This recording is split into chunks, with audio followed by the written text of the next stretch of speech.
What do you mean by business? Business can be seen, or definition of the business can be seen from many perspectives, many angles. Like example, from the point of view of work, business means what you are engaged with. आप क्या काम कर रहे हो? That is your business. Try to understand. You are into trading, right? State of being busy means business.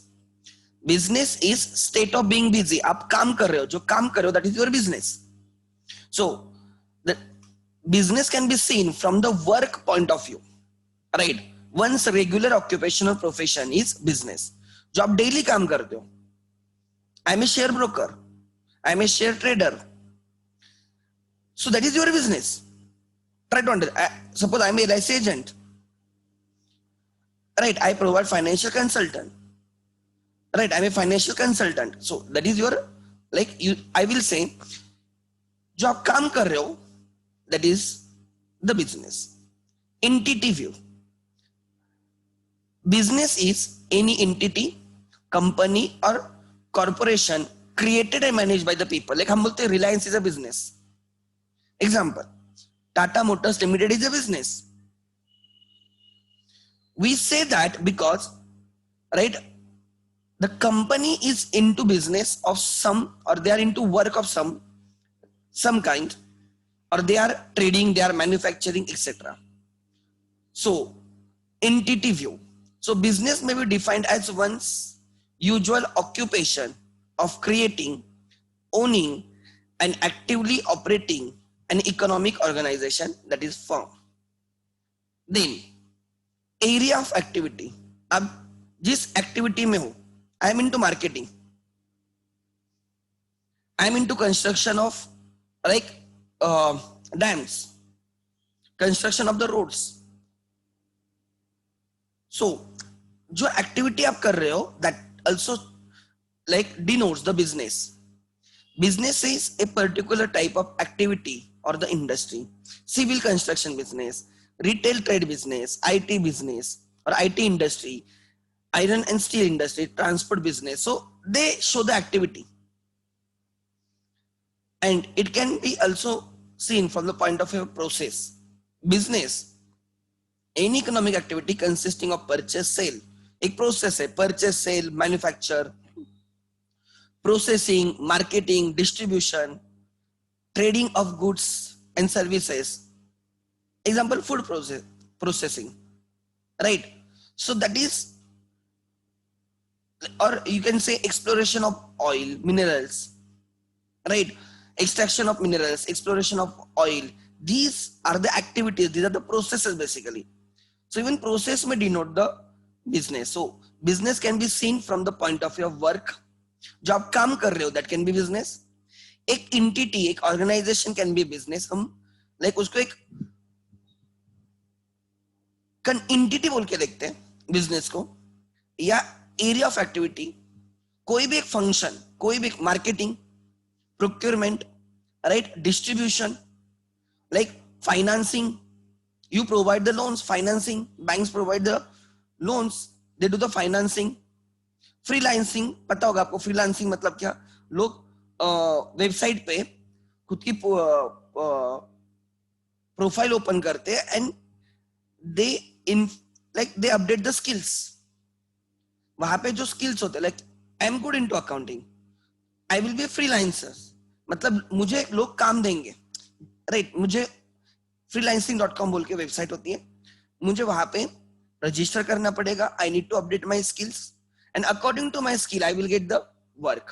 There are many people who want to get their work done, so generally outsource होते हैं सब काम foreign से India में, तो बहुत लोग freelancing करते हैं. फ्रीलांसिंग मतलब उसमें क्या होता है कि आप एक बिजनेस करने का तरीका है, और this is very common nowadays among the youth, कि अपनी प्रोफाइल अपडेट करो और उसके हिसाब से उनको काम मिलता है, and they get paid for that. So and फिर उनकी रेटिंग बनती है, कितने अच्छे से वो काम कर रहे हैं, तो अकॉर्डिंग जैसे जैसे आपकी रेटिंग बढ़ेगी वैसे वैसे आपको ज्यादा काम मिलेंगे. एग्जांपल दे रहा हूं मैं. So try to understand this. Freelancing is the activity ठीक है, और प्रोसेस। सो कोई भी प्रोसेस ले लो, मैंने जैसे बोला oil exploration, minerals extraction, like food processing, कोई भी एक प्रोसेस ले लो, that also represents the business. So business can be seen from the 4 point of view: work, entity, area of activity, and the process. So accordingly the definition changes. No, right? Then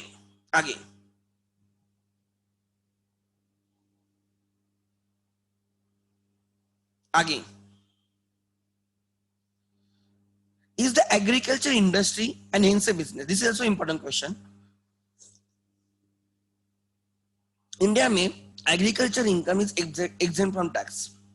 India में agriculture income is exempt from tax. 100% exempt नहीं है. In income tax, in inter, you will learn the first chapter itself is about the exemption and income calculation, tax calculation.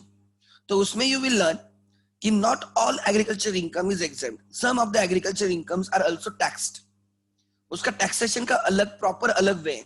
But generally we say that in India agriculture income is not taxed, is exempt from tax. Does that make agriculture right as a social activity or agriculture as a not a business? This is a question. In agriculture, if agriculture is subsistence agriculture, that is for self consumption, it's not a business. Means आप agriculture में right, you are cultivating food grains for your consumption, captive consumption. In that case you are not going to sell the food grains and etc, right? Whatever you will cultivate will be consumed by the family only. अगर ऐसे है then it is not a business. Otherwise it is business. मतलब if you are selling the product in the market means it is a business, simple words में. However, that business income is exempt. Under the Income Tax Act, agriculture income is characterized separately from income from business and profession and is exempt from the tax, right? So it is exempt from the tax. So agriculture may not comprise industry and hence business. If agriculture produce is processed, that is the key material ingredients is agriculture produce, then it comprises industry and hence business. मतलब try to understand, agriculture produce अगर captive consumption के लिए use हो रहा है, खुद के लिए यूज हो रहा है, उसको मार्केट में लेके नहीं आ रहे, उसको प्रोसेस नहीं कर रहे हो, in that case that activity is not business and that is not the industry.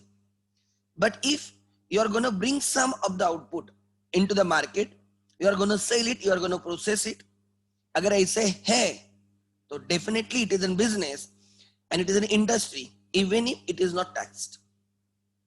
Example, extraction of edible oil, right, from coconut, soybean, etc, etc. So that process is in business and that process is a industry. ठीक है? So simple words में agriculture produce if used for the captive consumption only, then that is not the business or industry.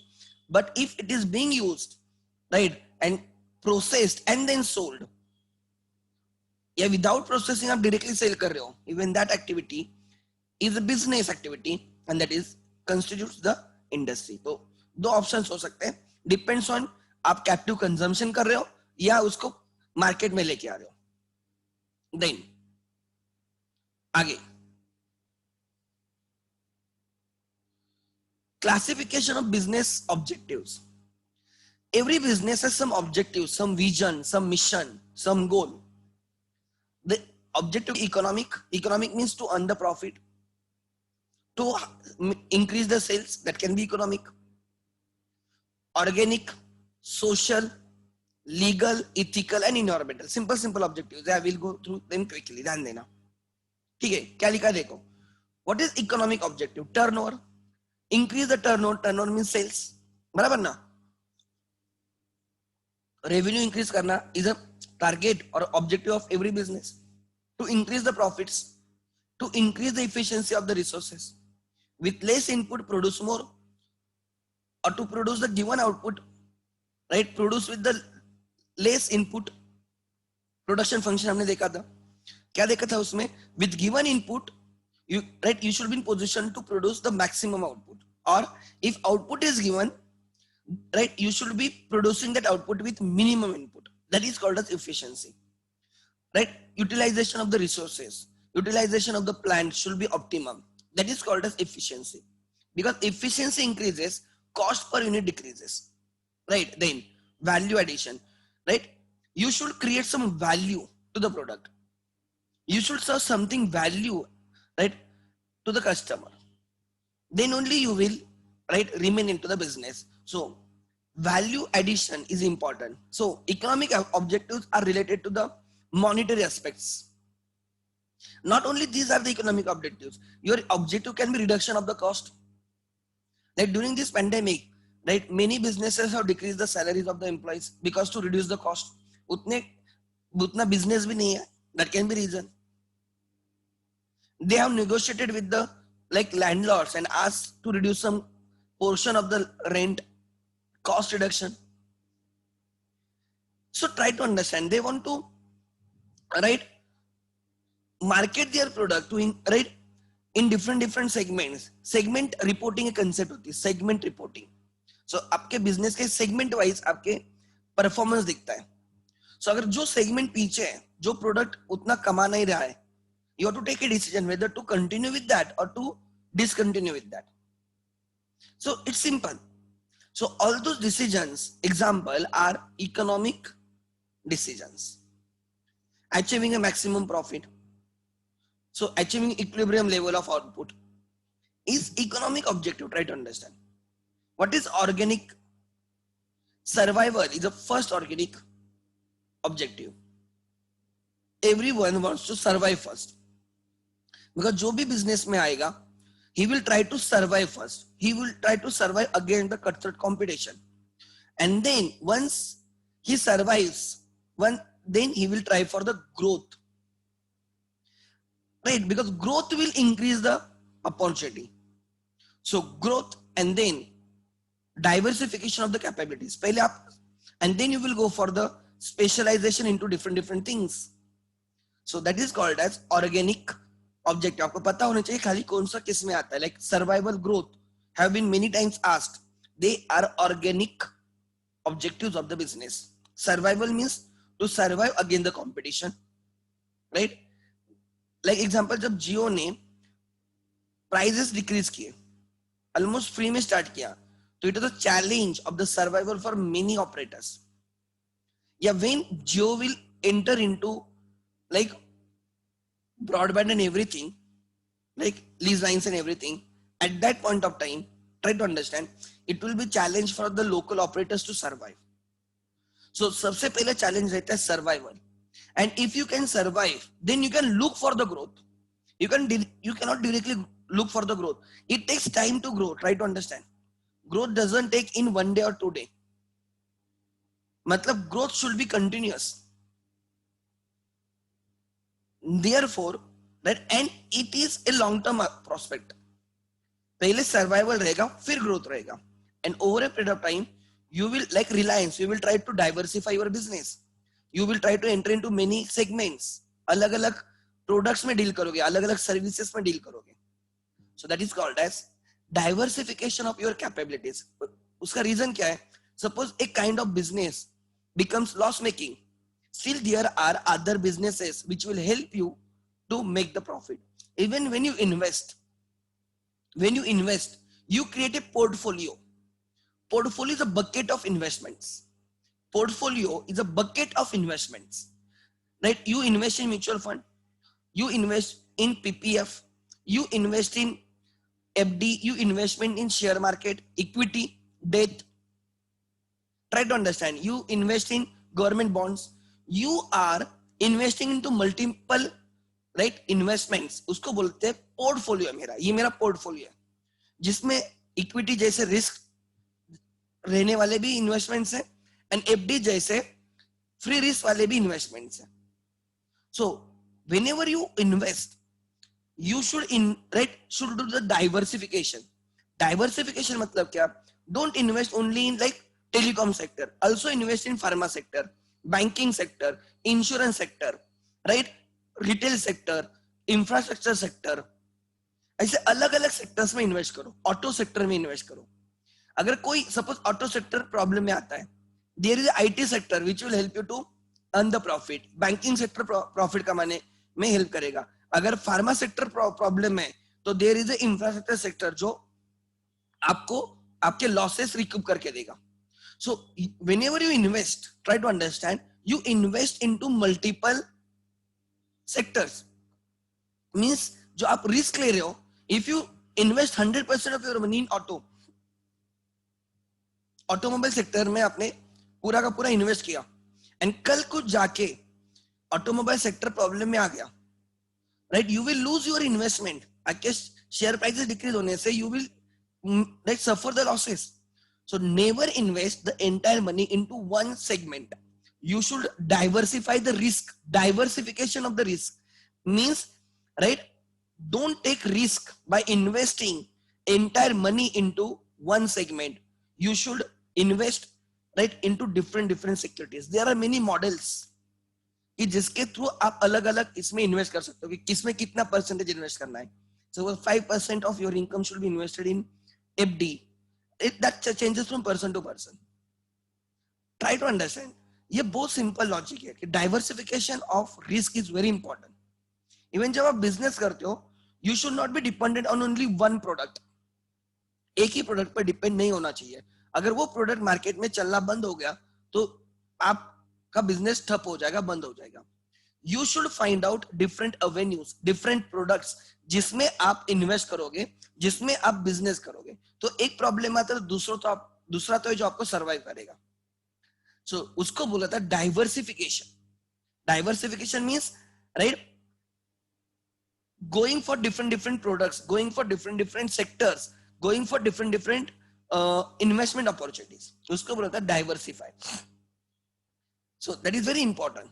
So diversification of the capabilities. Next, आगे, that is organic objective. ठीक है. What are the social objectives? What are the social objective? The social objectives में आता है specific responsibilities toward every business has responsibility towards employees. They should provide fair remuneration, right? Good atmosphere for the work, right? Sanitization proper होना चाहिए, right. वो जो facilities होती है वो सब चीजें ठीक से होनी चाहिए.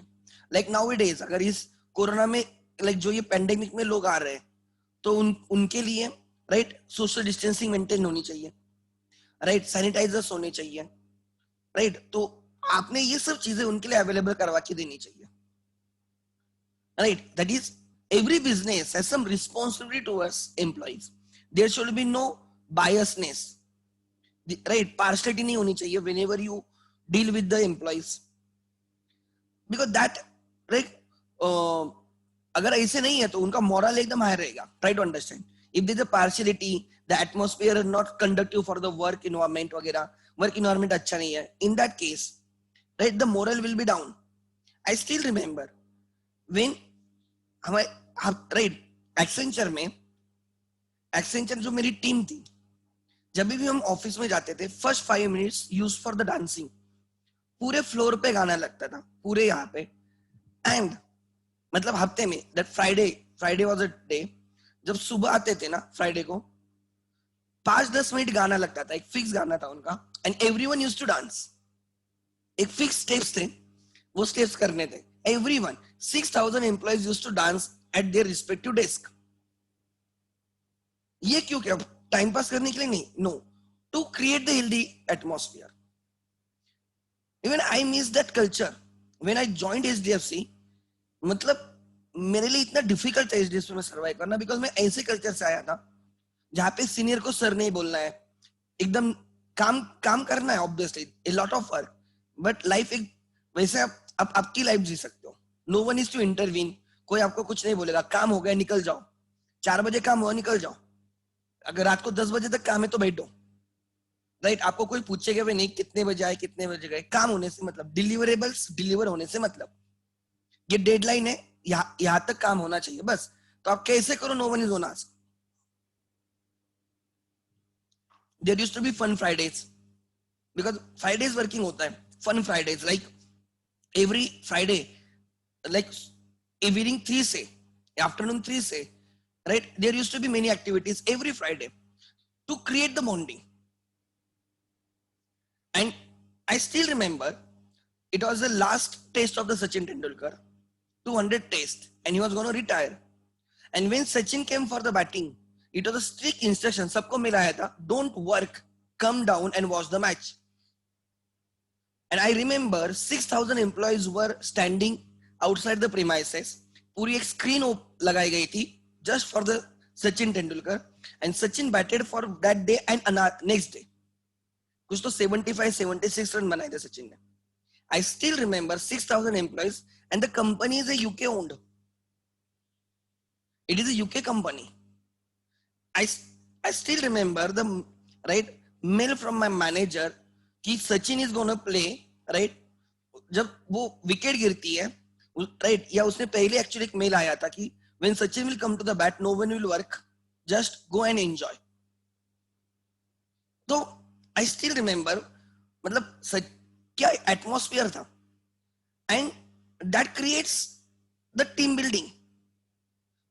and एक इन्वायरमेंट है, राइट, जब लोग छोड़ के जाते हैं उनको बुरा लगता है यहाँ से, obviously people will leave because you will not work, like किसी एम्प्लॉयर के साथ आप पूरे साल रहोगे, पूरी जिंदगी रहोगे, ऐसे नहीं होता, you always look for your growth and everything, but right you will feel कि यार कुछ तो अलग था इनमें।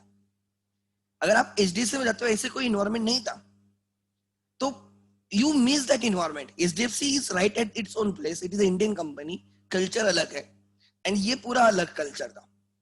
सो ये मैं बोल रहा हूं, you have some responsibilities towards your employees and you should fulfill that. Then customers, giving good product, quality product, right, reasonable prices, charging the price which will be equal to marginal cost, that is perfect competition में होता है, देखो, right, कि आप उतनी आपकी price, average revenue will be equal to your marginal cost, मतलब जितनी आपकी कॉस्ट है, and that cost includes normal profit, that cost includes your profit, normal profit.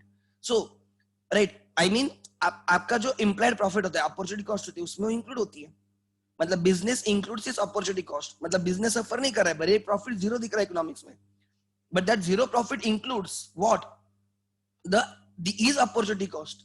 So economics में जीरो प्रॉफिट मतलब एक्चुअली वो अकाउंटिंग में पॉजिटिव प्रॉफिट आ गए, ठीक है। सो you should charge the price which is equal to marginal cost. समझ में आ रहा है, टाइम में डिलीवरी करनी चाहिए, कस्टमर के ग्रीवेंसेस को समझना चाहिए, सो राइट, आप आफ्टर सेल सर्विस प्रोवाइड करनी चाहिए, this falls under right responsibilities towards customer, suppliers, right, आप सप्लायर्स के साथ ठीक से बार्गेन करनी चाहिए, you should not use your dominant position just to like under pay them, या राइट आपने उनको रीजनेबल प्राइस देनी चाहिए, रीजनेबल क्रेडिट देना चाहिए, राइट, आपने आपके डोमिनेंट पोजीशन का यूज नहीं करना है, right. Then competitors, you should enter into healthy competition and not killing the competition. You should be a good leader basically, जैसे हमने ओलिगोलिगो मार्केट में सीखा, there are some leaders, right, who decide the output and the price in a such a way that all other businesses will survive, उसको बोला जाता है price leader. So you should be a good leader, you should, right, you should compete on fair terms, you should not enter into malpractices, unfair trades practices में आपने enter नहीं करना चाहिए, that is your responsibilities towards your competitors.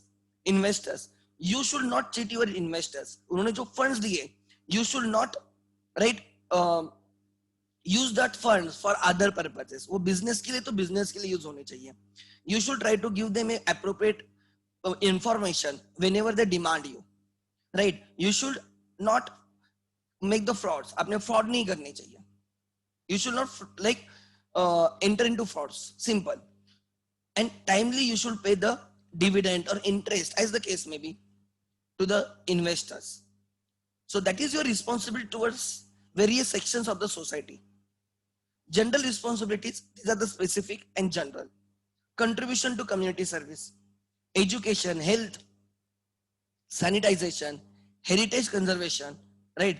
Conservations and community support during the calamities. You should come forward whenever society requires you to. You should provide helping hand. Right? During this pandemic, many companies donated to the PM Care Fund. They came forward, they helped in many ways, maybe by providing the food, by providing the shelter, by making their factories available for like that quarantine centers.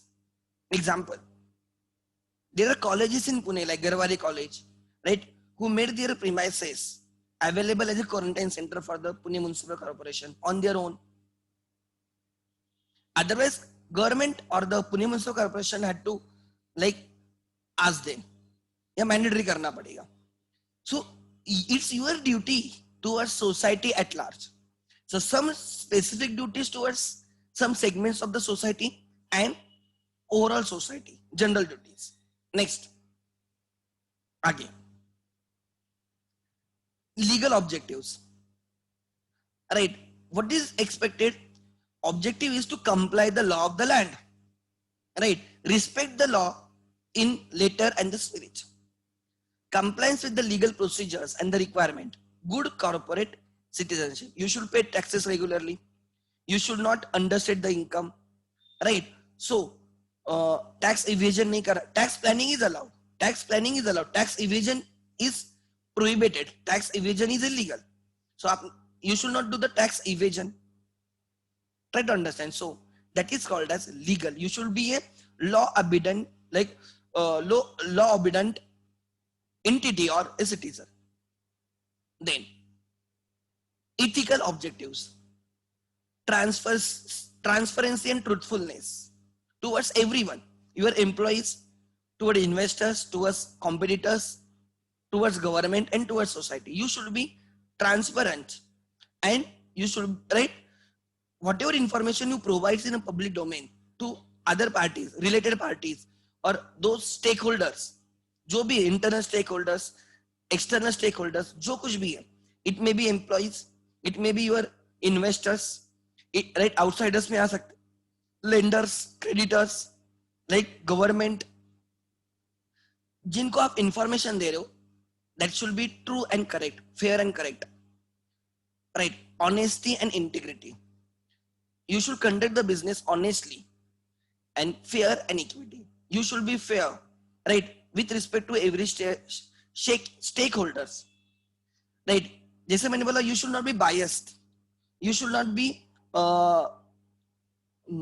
क्या बोलते हो उसका, biased, or what I will say, किसी employ को आप favour कर रहे हो, किसी को अगेंस्ट हो आप, ऐसे नहीं होना चाहिए. You should treat everyone equally, right. So that is ethical objectives and the environmental objectives, right. Use of the green technologies, products and methods. You should try to protect, conserve the environment. Sustainable development honi chahiye, in simple words, right. Lower emission and carbon prints. Effective waste handling and disposals, like sewage treatment plants, STP, sewage treatment plants are mandatory for the manufacturing entities. They should not, right, throw their sewage directly into rivers and etc. They should first treat it and then they should, right, throw it into the river. So STPs, sewage treatment plants, आपने install करने चाहिए. Example, जो chimney होती है उसकी height एक certain, जो government ने हाइट के जो कंडीशन दी है उसको कंप्लाई करने चाहिए. या जो आपकी इंडस्ट्री होती है, manufacturing industry, that should not be located in the like residential area, but it should be in the industrial zone, which are generally outside the right city or right outside the periphery of the city. So try to understand, because you should try to protect the environment. It is your responsibility to give something to the next generation. Use of green technologies, products and methods, lower emission of carbon and carbon prints, effective waste handling and the disposal, prevention of air, water and soil quality. So you should follow, right, the steps which will protect the environment. Then, so these are objectives, yeah, right? And the other objectives can be technology dynamism. You should introduce new and newer technology. Why? Because उसके वजह से newer technologies that makes to produce more with a less input. So less input में आप ज्यादा produce कर सकते हो, efficiency increase होती है, cost कम होती है, quality improve होती है. So that benefits the society at large. Self reliance, right? You should be dependent on us. मतलब Indian companies or Indian businesses should be dependent on themselves. There should be less need of importing the things. You should innovate yourself. You should make competitive products and services. आपको उस position में लेके आना चाहिए which will make you self reliant. Then competitive strength generate होनी चाहिए. You should be in position to, right, compete with the, right, international products, right? MNCs के products, MNCs के services के साथ you should be competing. So obviously you have to improve a lot. Customer service and product quality, right? You should give good customer service. Like example अभी Airtel की ad आ रही है, मैंने पहले भी बोला था कि you can ask us question and we will try to make it zero. So our target is, right, कि जो customers के questions हैं हम उनको promptly reply करेंगे. So that is their target. It is difficult to achieve, but they say कि yes, we will try to achieve it. And they are very responsible. That advertisement shows they are responsible, right, for the customers' queries. Their response shows they are concerned about the customers' queries. Right.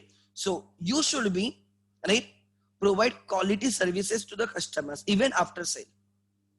उसको बोलते हैं after sale services. Employee satisfaction and the welfare. Contribution to societal welfare. Compliance with the laws and the government regulations, etc. So, like during lockdown, businesses positively responded to the, right, government's rules and regulations. जब government ने बोला था ये चीजें बंद रखनी तो दे, right, उन्होंने बंद रखी. देयर आर सम बिजनेसेस जो लोग बोलते हैं उन्होंने, राइट, भले ही वो सामने से बनते पीछे से चल रहे थे, ऐसे भी बिजनेस है, but in that case they are not complying the law and regulation. So I am, what is expected from the business, what can be the objective of the business is to comply the rules and regulations. So बहुत simple है basically, आप देख सकते हो यहाँ पे, right? Economic objective talks about turnover, profits, efficiency, valuation, etc.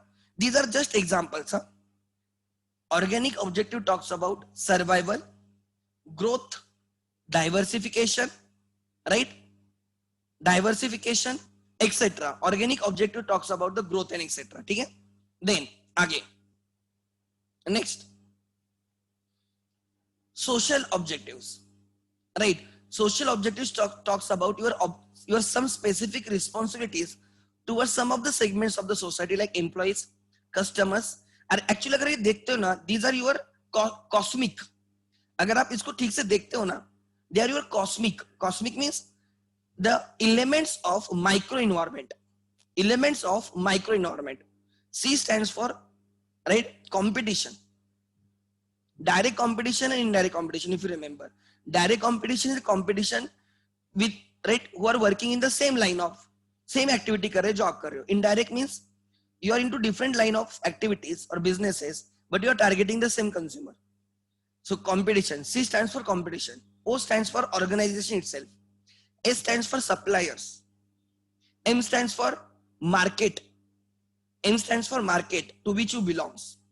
Right. I stands for intermediaries. And C stands for, right, customers. C stands for your customers.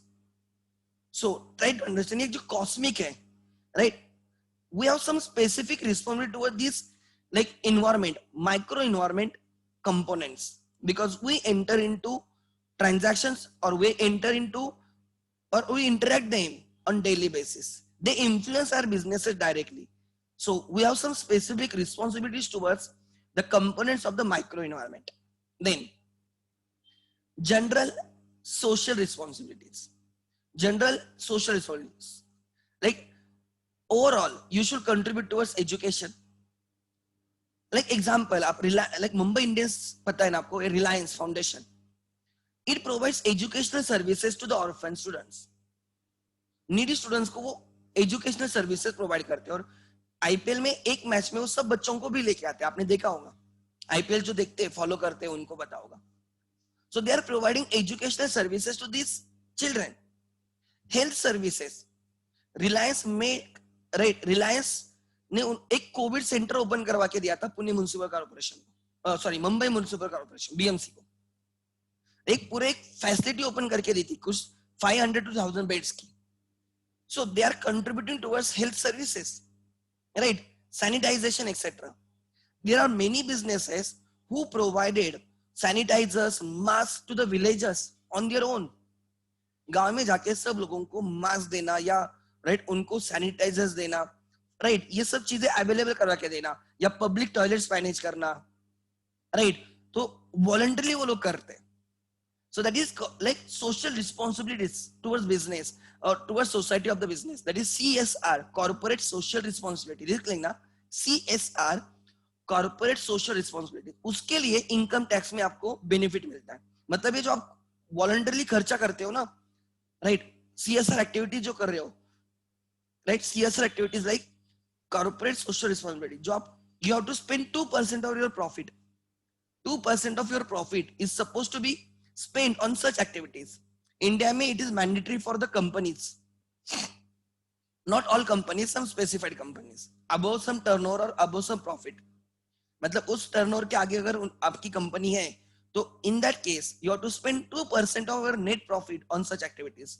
मतलब अगर आपका net profit 100 rupees है, net profit बोल रहा हूँ, PAT, तो 2 rupees आपको इन activities पे स्पेंड करना है. So then heritage conservation, community support during the calamities, etc., etc. Then आगे लीगल में आता है respect the law, right, follow the rules and regulations. जो भी legal procedures है comply करो उसको, right. There is good corporate citizenship. Ethical में be transparent, right, be honest. You should show the integrity, right? You should be fair, and you should treat everyone at equal, at par. Then these are the ethical. ठीक है? Next, environmental, right? You should try to protect the environment. सबसे simple, you should follow all those things which will conserve the environment. That is, आपका development sustainable development होना चाहिए, right? So जो भी आप उसके लिए कर सकते हो, आपने वो करना चाहिए. देन आगे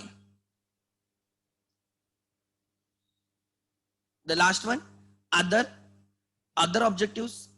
इसमें बहुत सारे ऑब्जेक्टिव्स आ जाएंगे, right. Technological dynamism, self reliance, etcetera. क्या only these are the objectives? No, there are many objectives which will fall under this category. This will fall under this category.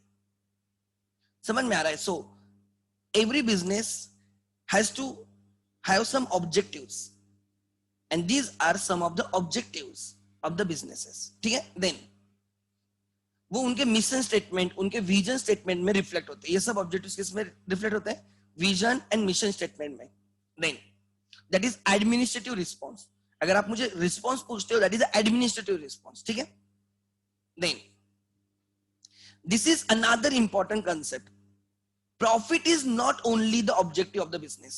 Many people think it is only the profit is only the main objective. Actually, wealth creation is also, actually wealth creation comes in priority over the profits. The businesses should try to create the wealth. Profit is a secondary. So is only wealth creation and profit, right?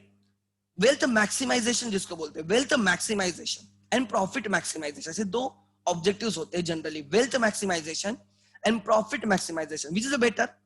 Wealth maximization is a better than the profit maximization. So the businesses generally have the objectives of wealth maximization और profit maximization. लिख लेना, general objectives of the business is wealth maximization or profit maximization. But do the business only have the objectives of the earning profit or creating and maximizing the wealth? No, that should not be the case. There are other objectives as well which comes even before the profit.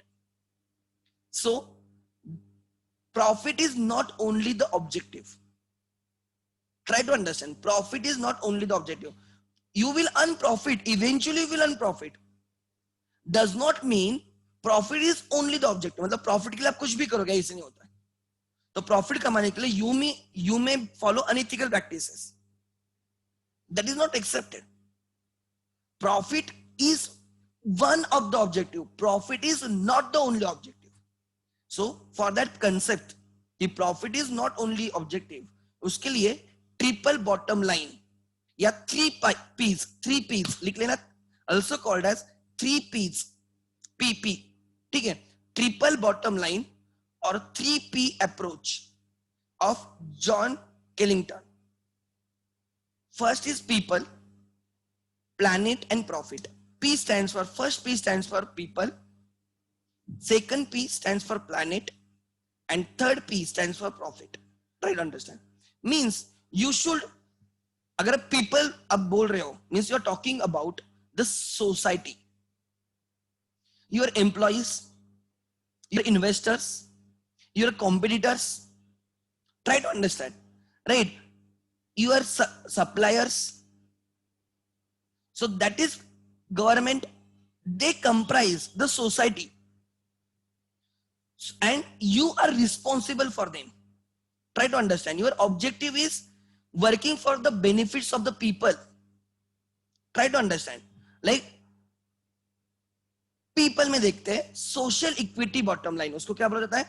Social equity bottom line. So triple bottom line approach देख रहे हैं. सो business has triple bottom line approach while deciding its objectives. First segment is people. First P is a people. Social equity bottom line बोला जाता है. Fair and beneficial business practices towards labor and the community and the region in which entity conducts its business. The one of the major objective of the business is creating social welfare, right, in the area or in a society in which they are operating. They should create employment opportunities, ample employment opportunities, right? They should try to protect the environment. They should try to create less and less pollution, right? They should respect the laws. Try to understand. So ये जो चीजें मैं बोल रहा हूँ, जिस society में आप रह रहे हो, राइट, उस सोसाइटी के जो कंपोनेंट्स के साथ आप इंटरेक्ट कर रहे हो, you should respect them. You should create opportunities for them. You should not be self-centered. You should also look for the society. You should also try to give back something, because you are taking many things from the society. You should also give back something to the society. Try to understand. So that is people. Social equity bottom line means people. Fair and beneficial business practices towards labor and the community and the region in which an entity conducts its business. I can give an example because I am from that region basically, जहाँ पे sugar factories are very common.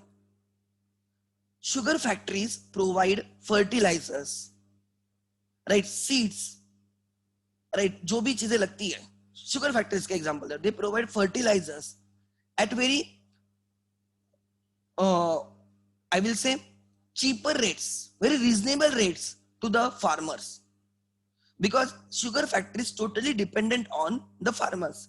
There are many sugar factories which come forward and, right, they help farmers by giving them loans. वो क्या बोलते हैं, हम अभी loan देंगे, right, cultivate sugar cane, और हम आपसे वो sugar cane लेंगे और आपका जो बिल बनेगा उसमें से माइनस करेंगे. Because farmers requires funds initially, they requires capital, फिर वो आउटपुट करेंगे एंड फिर वो आउटपुट सेल होगा शुगर फैक्ट्रीज को, एंड फिर शुगर फैक्ट्रीज उनको जो पे करेगी वहां से वो डिडक्ट होगा. It's good for farmers. Billing वगैरह होगी उसमें से वो डिडक्ट करेंगे. The loans will be at a concessional rate. Loans मिल रहे again at a concessional rate, जो फर्टिलाइजर्स मिल रहे हैं अगर कहाँ पे बाहर से लोगे तो यू हैव टू पे मोर, एंड अगेन उसमें क्या होता है कि आप there is no bargaining power, but sugar factories on their own procure fertilizers on a large quantities and make it available to the farmers. तो उनको क्या होता है कि कम रेट में मिलता है, उसमें उनका फायदा होता है। दूसरा कि जब शुगर बनती है तो उन फार्मर्स को, जिन जिन लोगों ने उनको लाइक शुगर केन अवेलेबल करवा के दिए, उनका एक अलग अकाउंट रहेगा, तो उनको वही शुगर जो बाहर 30 रुपए में मिलती है, 40 रुपए किलो है, वहां पे उनको 5 रुपीज किलो, 10 रुपए किलो में मिलेगी। उनके लिए, सबके लिए नहीं। मार्केट में they will sell at higher price, but for this farmers they will make it available at a cheaper rate. This is an best example and why sugar industry is very important in the western Maharashtra, right. ये जो western belt है जिसको sugar belt बोला जाता है, because it generates employment for many of the people. आप villages में आओ, ऑलमोस्ट हर घर में से एक बंदा शुगर फैक्ट्री में काम करते मिलेगा आपको, like, and generally it is a cooperative in the nature. Now the private sector has also entered into sugar industry, but generally it is a cooperative. And for your exam information, right, जो Asia का first cooperative sugar factory है that is from the Ahmednagar. So right,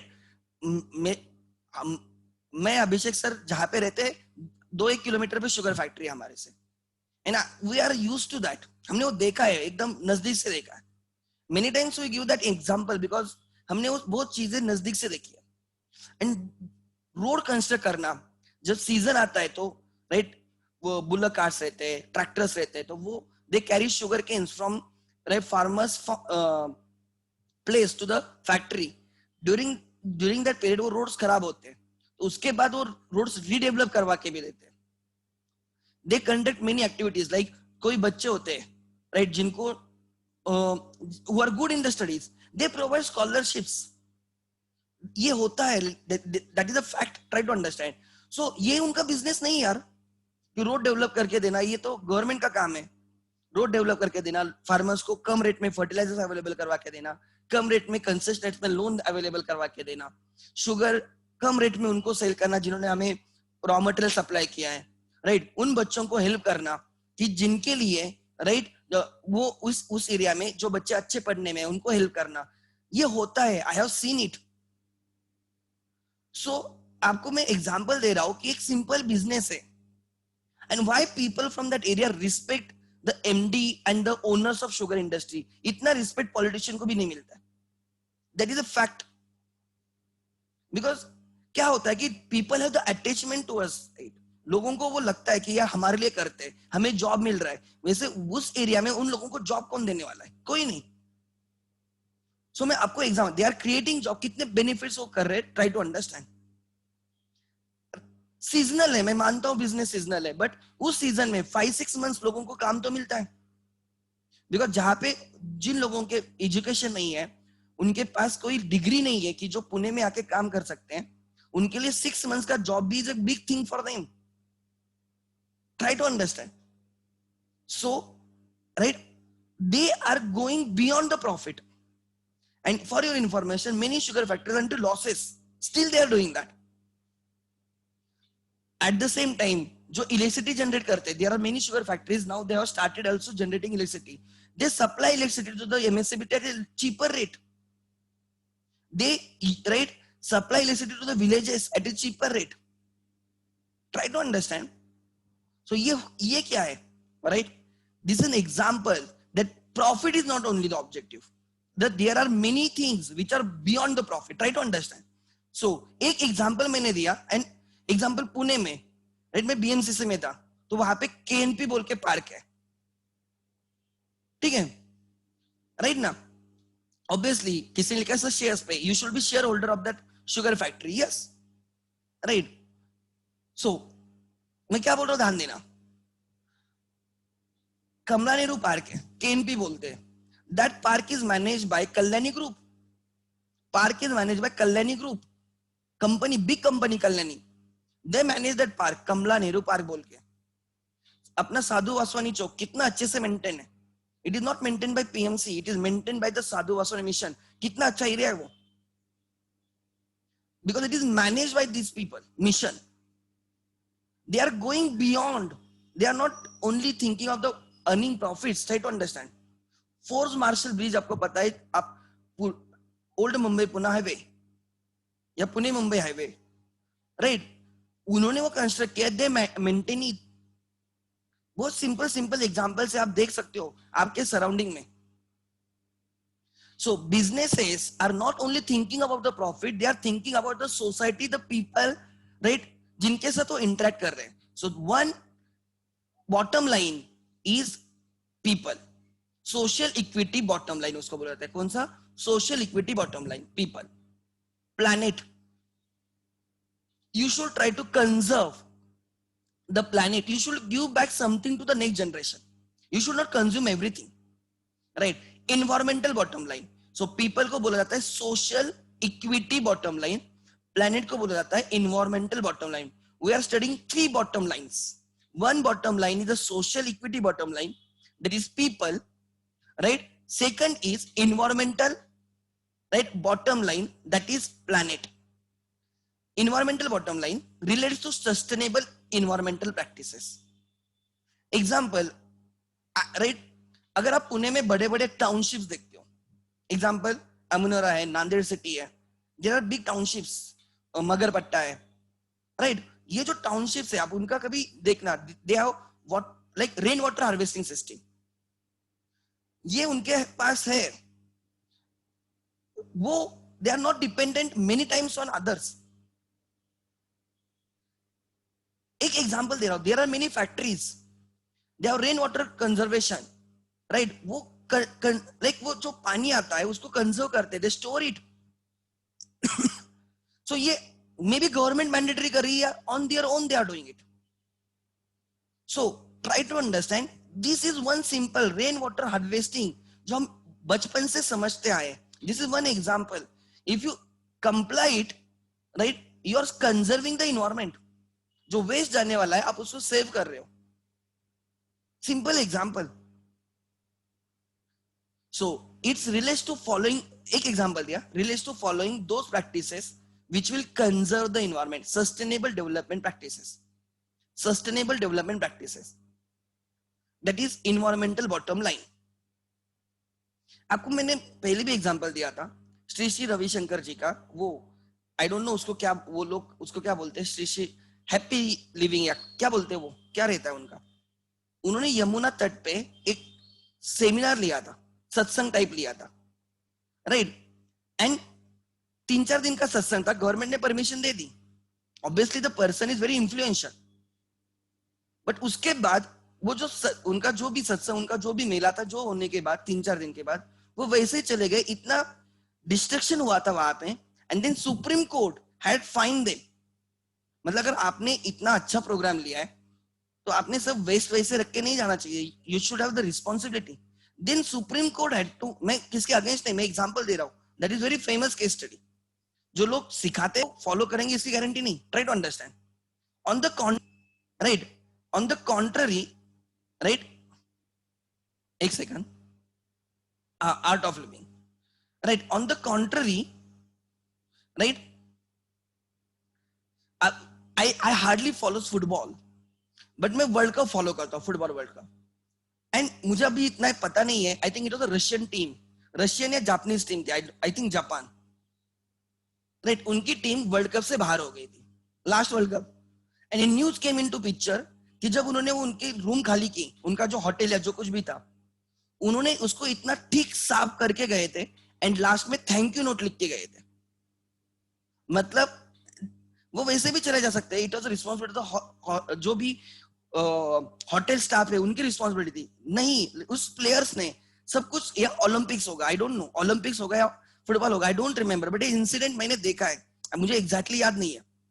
तो उन्होंने वो पूरा उनका जो rooms वगैरह थे उसको एकदम ठीक से, राइट, पहले जैसे था एकदम ठीक करके खुद होके चले गए, एंड थैंक यू नोट लिख के चले गए। This shows the right responsibility कि जो हमने कचरा किया है हम उसको साफ कर रहे हैं। And Swachh Bharat Mission is one of the like initiative towards this green planet. Try to understand. So, if you ask me, there are examples यार, हम में examples है, ऐसे नहीं कि examples नहीं है, right? You will find such examples. Then, Japan के इतिहास, वही लोग करेंगे ये ऐसे काम, दूसरे कौन करेंगे, राइट, वो are very discipline. So right, sustainable development. Then so second bottom is planet. पहले people, planet and third is profit. Obviously profit तो रहेगा ही रहेगा, right. Economic bottom line, three bottom line, social equity bottom line, environmental bottom line and economic bottom line. ये slide बहुत important है. Then economic bottom line deals with economic value added by the entity. Economic value added, right, मतलब you can see the value addition, creation, profit in simple words. ठीक है, अगर आप value add करोगे तो ही profit आप कमाओगे, otherwise नहीं. So there are three objectives of the business. Actually आपने देखा होगा there are many objectives. देखो यहाँ पे कितने सारे objectives थे. There were 6 objectives, right? Economic objective था, organic objective था, social था, legal था, ethical था, environmental था. So there are many objectives, but John, एक सेकंड ना, pronunciation है, right? He introduced the concept of three bottom line, right? Social equity, environmental and economic. तीन चीजें बहुत important है. It's not only profit. Businesses thinks only profit is their objective. No, at the same time, right? You should look after the people with whom you are interacting, society I mean. You should also look after the environment in which you are functioning. ठीक है, so that is people, planet and profit. अगर आप, I don't know आप देखते हो नहीं देखते हो, बीच में न्यूज आ रही थी या आप अगर आर्टिकल्स भी पढ़ोगे ड्यूरिंग दिस लॉकडाउन, राइट, अब इतने दिनों से बिजनेसेस बंद थे, ट्रैफिक नहीं था वगैरह. The Pune's pollution has drastically come down. Delhi's pollution has drastically come down. And it has taken a time, like earth has taken time to flourish back again. जल्दी हो जाता है ऐसे बोल के कोई न्यूज आ रहे थे. जब ये इकोनॉमिक एक्टिविटीज स्लो डाउन हो गए, right, we give time, right, तो उसका गुड इम्पैक्ट इन्वायरमेंट पे हो रहा है. सो ऐसे भी न्यूज आ रहे हैं, इन्वायरमेंटलिस्ट ऐसे बोलते हैं, राइट. हम, मुझे उसमें से इतना समझता नहीं, बट लोग ऐसे बोलते हैं तो होगा भी. साइंटिस्ट अगर ऐसे बोल रहे तो, एक्सपर्ट अगर उस फील्ड में बोल रहे तो. सो और कोई लोग ऐसे भी बोलते हैं कि बिकॉज ऑफ दिस, राइट, जो हम इन्वायरमेंट का सुनते नहीं, इसकी वजह से सब चीजें होती है, फ्लड आना, राइट, अनप्लान्ड रेन्स वगैरह, right, this is a lesson by the environment to the man, ऐसे भी लोग बोलते हैं. या राइट, आप जो बोल रहे हो कि ये लास्ट ईयर सांगली वगैरह में फ्लड आए थे, पुणे में कितनी बारिश हुई थी last year, I still remember. Society के पार्किंग्स पानी में थे, कितना डिस्ट्रक्शन हुआ था. तो इफ यू, अगर आप ठीक से प्लान नहीं करोगे, राइट, इन्वायरमेंट को ठीक से मैनेज नहीं करोगे, तो इन्वायरमेंट इज ऑब्वियसली लाइक आपको किसी ना किसी ढंग से क्या करेगा, लाइक फाइट बैक करेगा. सो देयर इज ऑल्सो, कोई लोग ये भी एंगल रखते हैं. So we should respect the environment, environment will respect us. Then next, activities of the business. ठीक है, ध्यान देना, we are dealing with the environment, right. We purchase or we acquire inputs, resources, main, money, material, methods and machinery, 5 M's. With that we produce goods and services, and we again give that goods and services into environment. Environmental interaction, if you remember, 3 kinds of environmental interaction: input, information and power and influence. Environmental, business environment में हमने ये 3 चीजें सीखी थी. Business and environment में interaction होता है. Business takes input, input मतलब मैंने बोला था कि business takes inputs and business gives back output. तो that is the interaction, input and output का exchange. दूसरा होता है information. Business takes information from the business gives information to the right or environment through sales, voluntarily, involuntarily, right, inadvertently. If you remember the 3 ways, so of transferring the information by the business to the environment. And then the power and influence. Generally मैंने बोला था कि business exerts influence on a, right, environment exerts influence on a business because environment is the owner of the inputs and information, right. Environment के control में रहता है inputs and information, इसलिए environment influences businesses, but even there are some businesses, dynamic response, कि अगर आप उसको ये करते हो, they do exert some pressure on the environment. So from environment we obtain inputs and then we give back output. ठीक है? So that is activities. That is, one is procurement, production, and then distribution, consumption. आगे नहीं, ये बहुत simple है. I will go through this slide very quickly. ध्यान देना. Economic activities are divided into three activities.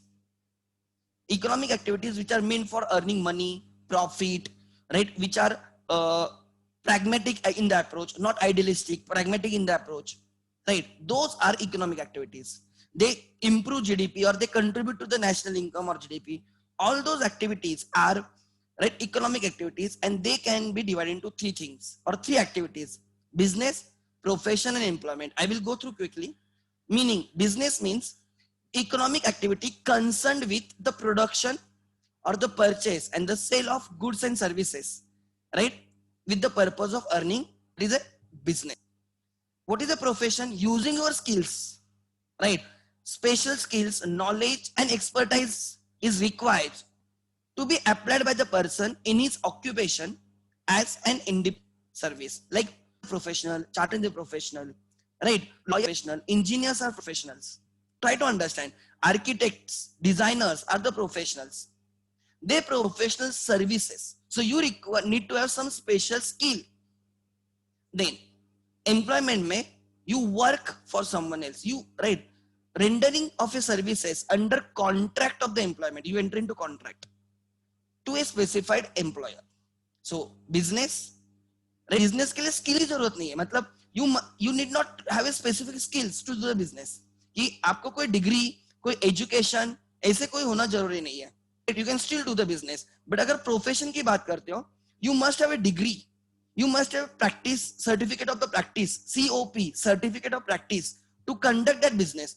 अगर आपको मेडिसिन में प्रैक्टिस करनी है तो आपके पास वो डिग्री होनी चाहिए डॉक्टर की. अगर आपको सीए की प्रैक्टिस करनी है तो you must have the degree of the CA, right. अगर आपको कोर्ट में प्रैक्टिस करनी तो you must be a lawyer. And employment में एक जो भी एम्प्लॉयर की रिक्वायरमेंट है, as per that you must have the education and the skill set, तो ही आपको जॉब मिलेगा. And under the contract you will working. What is the objective of the business, profession and employment? Business का objective क्या है? Earning profit. Profession का employment क्या होता है? Giving services to the clients और द कस्टमर. जनरली हम clients बोलते हैं, नॉट कस्टमर्स, प्रोफेशन के केस में, right. Rendering services to the employer. Business से जनरली कस्टमर्स बोलते हैं, प्रोफेशनल जनरली क्लाइंट्स बोलते हैं, ठीक है. एंड एम्प्लॉयमेंट में होता है rendering services to the employer. Nature of the work: producing, purchasing goods, providing services of a commercial value, that is business. Nature of work हम देख रहे हैं, right? In your profession, rendering of a services of a specialized personal nature, and यहाँ पे performing duties as per the agreement of the employment. जो भी आपका scope है, जिसके लिए आपको हायर किया गया है, वो आपको काम, वो आपको सर्विसेज देनी पड़ेगी. आगे next, business and business versus profession versus employment continued. Establishment: do you need to have a separate office etc.? For business, generally yes, based on a decision of entrepreneur and fulfillment of the legal formalities. You can start the business, you need to have shop act license. Example, अगर आप trading कर रहे हो तो generally you need to have like GST registration. अब GST की limit 50 lakh के आगे अगर आप ट्रेडर हो, अगर आप प्रोफेशनल्स हो, 20 लाख के आगे अगर आपके रिसिट्स हैं, तो आपको जीएसटी रजिस्ट्रेशन करना मैंडेटरी है. ट्रेडर्स के लिए, राइट, ट्रेडर्स के लिए और मैन्युफैक्चरर्स के लिए अगर आपका टर्नओवर 50 लाख से ज्यादा है, 50 लाख से, then you have to get yourself registered under GST. तो आपको जीएसटी नंबर होना मैंडेटरी है और आपको रिटर्न्स क्वार्टरली फाइल करने पड़ेंगे. पेमेंट मंथली करना होता है, राइट. रिटर्न्स क्वार्टरली देने होते हैं. जीएसटी, अगर I am a chartered accountant and my receipts are more than 20 lakhs, in that case, right, मुझे जीएसटी नंबर लेना मैंडेटरी है, ठीक है। सो वही बोल रहा हूं, बिजनेस करने के लिए right you have to go through some legal formalities. NOC लेनी होगी जहां पे आप काम कर रहे हो, शॉप एक्ट लाइसेंस लेना होगा। Today shop act license is not mandatory, but फिर भी लोग लेते हैं लाइक एज अ प्रूफ बोल के, राइट। अगर आप होटल डालते हो तो उनका फूड एक कुछ तो लाइसेंस होता है फूड वालों के लिए, राइट। वो लाइसेंस आपको लेना होगा, then only you can start a hotel etcetera, ठीक है। Then for a profession, membership of a professional body and the certificate of practice. आप उस बॉडी के, प्रोफेशनल बॉडी के आप मेंबर होने चाहिए। And then moreover that you need to have certificate of practice, COP. Like after becoming chartered accountant, you have option to start your own practice or to enter into service industry. मतलब employment में अगर आपको खुद की practice start करनी है, you have to apply for COP. Membership तो apply हर एक को करनी होती है, मेंबरशिप विद COP और मेंबरशिप विदाउट COP। जो उनको प्रैक्टिस करनी है, they apply membership with COP, certificate of practice. So right that is, अगर तो आप प्रोफेशन में आते हो, मतलब आप प्रैक्टिस कर रहे हो। एम्प्लॉयमेंट में letter of appointment and contract of service, आपको अपॉइंटमेंट लेटर मिलता है, ठीक है। देन राइट क्वालिफिकेशन क्या, no minimum qualification as such required for the businesses. Yes, profession में right prescribed as per professional bodies requirement, and employment में as per prescribed by employer for each type of the job. हर job के लिए अलग अलग रहता है। Like HR के लिए मे बी एमबीए का रहेगा, राइट। अगर आप सेल्स टीम में हो तो मार्केटिंग एमबीए चल जाएगा। अगर अकाउंटेंट की बात कर रहे हो या आपको अकाउंट डिपार्टमेंट मैनेज करना है, may be commerce background is required. Try to understand. So अगर आप मैन्युफैक्चरिंग देख रहे हो तो मे बी इंजीनियर्स रहेंगे। So accordingly try to understand, right, क्या रहता है क्वालिफिकेशन के हिसाब से, हर जॉब के हिसाब से, जॉब प्रोफाइल के हिसाब से क्वालिफिकेशन की रिक्वायरमेंट रहती है। Then capital investment, yes, in business में you need to have a huge capital as per the size and the nature of the business. Investment in land, building, plant and master depends on the right size of the business. Limited capital is required as compared to business in a profession. No furniture, like example, right, limited capital like खाली किसके लिए, furniture, office, chamber, etc. उसके लिए। Employment में employee is not required to have capital, no capital requirement as such, right। employee को कुछ नहीं करना। If you want to engage into business, you need more capital. If you want to engage into profession, you need to have the certificate of practice, right। You should be the member of that body, you should have certificate of practice and you need some capital. ऐसे नहीं कि बहुत चाहिए, but yes some amount of the capital will do. Employment में you yourself don't require any capital. Then rewards, business वाले को मिलता है राइट प्रॉफिट, व्हाट एम्प्लॉयमेंट में जो है एम्प्लॉय उसको मिलती है सैलरी, ठीक, उसको मिलती है सैलरी। आगे नेक्स्ट या देखते हैं आगे, continue. Transfer of interest, can you transfer your business to someone else? Yes, it right permissible subject to legal compliance. Like I am a sole proprietor, can I transfer it to my right son? Yes you can. Partnership में right I am a partner, can I make my son as a partner? Yes, if other partners agrees, I need to go through the partnership deed. It is possible, but you have to go through some legal requirement. आपको legal requirements comply करने पड़ेंगे। आगे next, right? आगे there is, can you transfer the profession? If you are a chartered accountant, try to understand. If you are a chartered accountant, क्या बोल रहा हूं ध्यान देना. Let me close this up. If you are a chartered accountant, right, can you transfer your degree to someone else? No यार, that is not possible. बाप chartered accountant है मतलब बेटा चार्टर्ड अकाउंटेंट होगा इसकी गारंटी नहीं। बाप डॉक्टर है मतलब बेटा डॉक्टर होगा उसकी गारंटी ज्यादा है। सीए होगा इसकी गारंटी नहीं, ये तो मैं खुद होके बोलता हूँ। अगर father is a chartered accountant, mother is a chartered accountant, बेटा है बेटी सीए होगी इसकी गारंटी नहीं। हाँ, डॉक्टर है तो how any house they can make their son और डॉटर डॉक्टर, ये पॉसिबल है। वो डिग्री मिलती है बाय मेकिंग द पेमेंट, वो होता है, बट डॉक्टर में वो नहीं, सीए में वैसे नहीं है।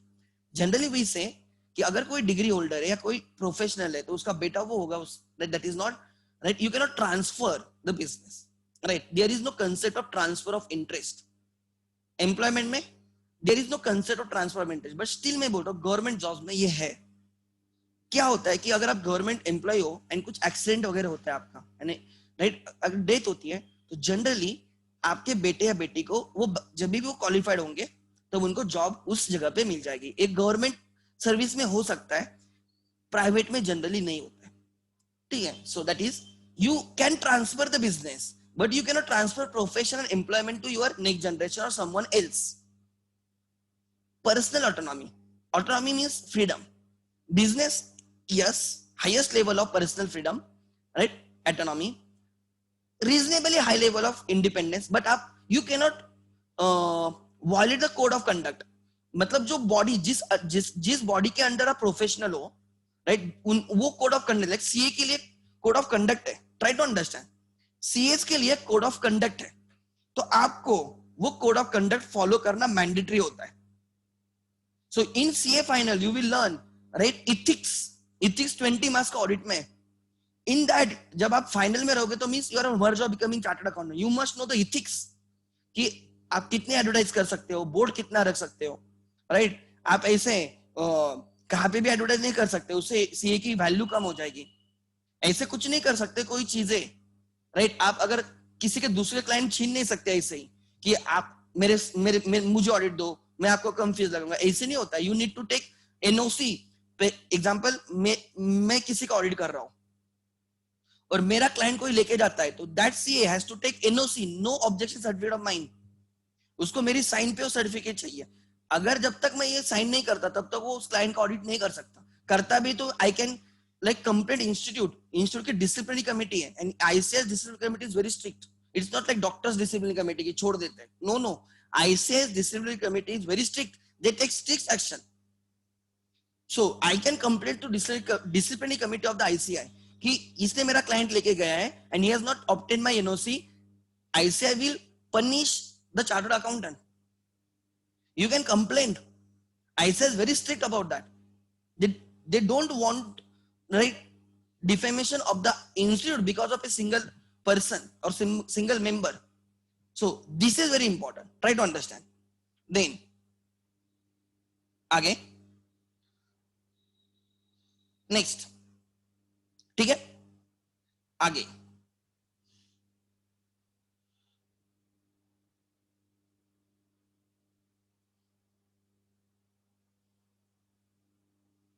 Okay. So try to understand कि आपके पास फ्रीडम होता है. बिजनेस में आप कुछ भी कर सकते हो. Example, try to understand. आप बिजनेस कर रहे हो, अगर आपको लॉकडाउन में लग रहा है कि यार मेरा प्रोडक्ट नेसेसिटी में नहीं आता है, you start selling vegetables, you can do the business. CA ऐसे नहीं कर सकता उसके प्रैक्टिस के अंदर. वो खाली वही सर्विसेज दे सकता है जो अलाउड है. Try to understand because there is a code of conduct. Even we teachers are regulated to some extent by the institute because we are members of the CA institute. So जो practice में वो service नहीं कर सकता, employment में नहीं रह सकता, जो एम्प्लॉयमेंट में वो साइन नहीं कर सकता. These are strict instructions of the ICI. Try to understand. So ये समझना हमारे लिए इंपॉर्टेंट है. देन आगे नेक्स्ट. या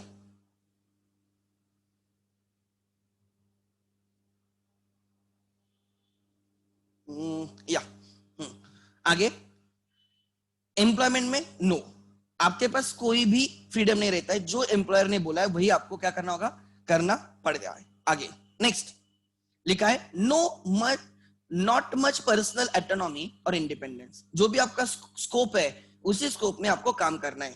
ठीक है, जो भी आपका जीडी है, जेडी जॉब डिस्क्रिप्शन, उसके अंडर ही आपको काम करना होता है. Psychological motive, economic achievement, owner manager of the business, entrepreneurship. एक मेरा खुद का है, मुझे कोई कंट्रोल करना. बिजनेस लोग क्यों करते हैं, मैं किसी के अंडर काम नहीं कर सकता, मेरा बिजनेस है, मैं मेरा राजा हूं, लाइक दैट, राइट. प्रोफेशन में क्या साइकोलॉजिकल मोटिव होता है, यार I am helping into national building, like chartered accountants helps in the national building. Like I am serving my clients society and employment में अर्निंग फॉर लाइवलीहुड. आगे then next. ठीक है, आगे special features of the business. Right, special features of the business, ध्यान देना. Special features of the business. Systematic and organized activity. Business is a systematic and organized activity. It is not isolated transaction. It is not single. It is a well planned series of the transactions or series of the activities or the processes. ठीक है. So what do you mean by this? देखते हैं. Systematic and organized activity. Business is systematic and organized activity. Business is consciously created, intentionally created system of production. It involves proper planning and effective implementation of that plans to exceed performance expectations. जो भी आपने expectations रखे हैं performance, you need to cross them, right? You need to meet them. So it is systematic and organized activity. Subsystem concept. A system is integrated, unified, whole comprising of interrelated, interdependent and interacting parts. Like जब मैं production कर रहा हूं तो there is one procurement, फिर production, फिर distribution, ये अलग अलग है. इसमें भी raising finance, right, sales team काम कर रही है, advertising, try to understand, right. Then एक टीम रिकवरी करती है कस्टमर से, राइट. एक फीडबैक सिस्टम है जो कस्टमर से फीडबैक लेती है, राइट. सो ऐसे अलग अलग प्रोसेसेस है, अलग अलग एक्टिविटीज है बिजनेस के. And these activities are interrelated, interdependent. Right? Production depends on the procurement. Procurement depends on the sales forecast. Try to understand. And right, dispatch depends on the production. All are interrelated and interdependent. So these activities, right? It is not a wholesome. एक अलग अलग activities से business बना है. Subsystem concept. A system is integrated, unified, whole comprising of interrelated, interdependent and interacting parts. For the business to perform well, all parts, that is subsystems, must perform their respective functions well and in sync with other functions and to achieve the objectives of overall system. So procurement team sales team के साथ contact में होनी चाहिए कि क्या sales forecast है, accordingly, right. Production team बोलेगी कि हमें इतने इनपुट चाहिए and accordingly they will procure the input, right. ये जो सेल्स टीम है, they should also in sync with the advertisement team जो मार्केटिंग कर रहे हैं, राइट. कि हमारा इतना सेल अभी है, आपको टारगेट देना है कि इतना इतना सेल हो सकता है. तो उसके साथ एक फाइनेंस टीम रहेगी, right, which will look after raising finance and everything. So there will be labour unions, उनको भी आपको आपके इसमें इंटरेक्ट करवाना होगा, आपको भी उनको लाइसेंस करना होगा, उनके साथ बात करनी होगी. So try to understand, business is divided into subsystems and subsystems works together. ठीक है. Then next is आगे, yeah,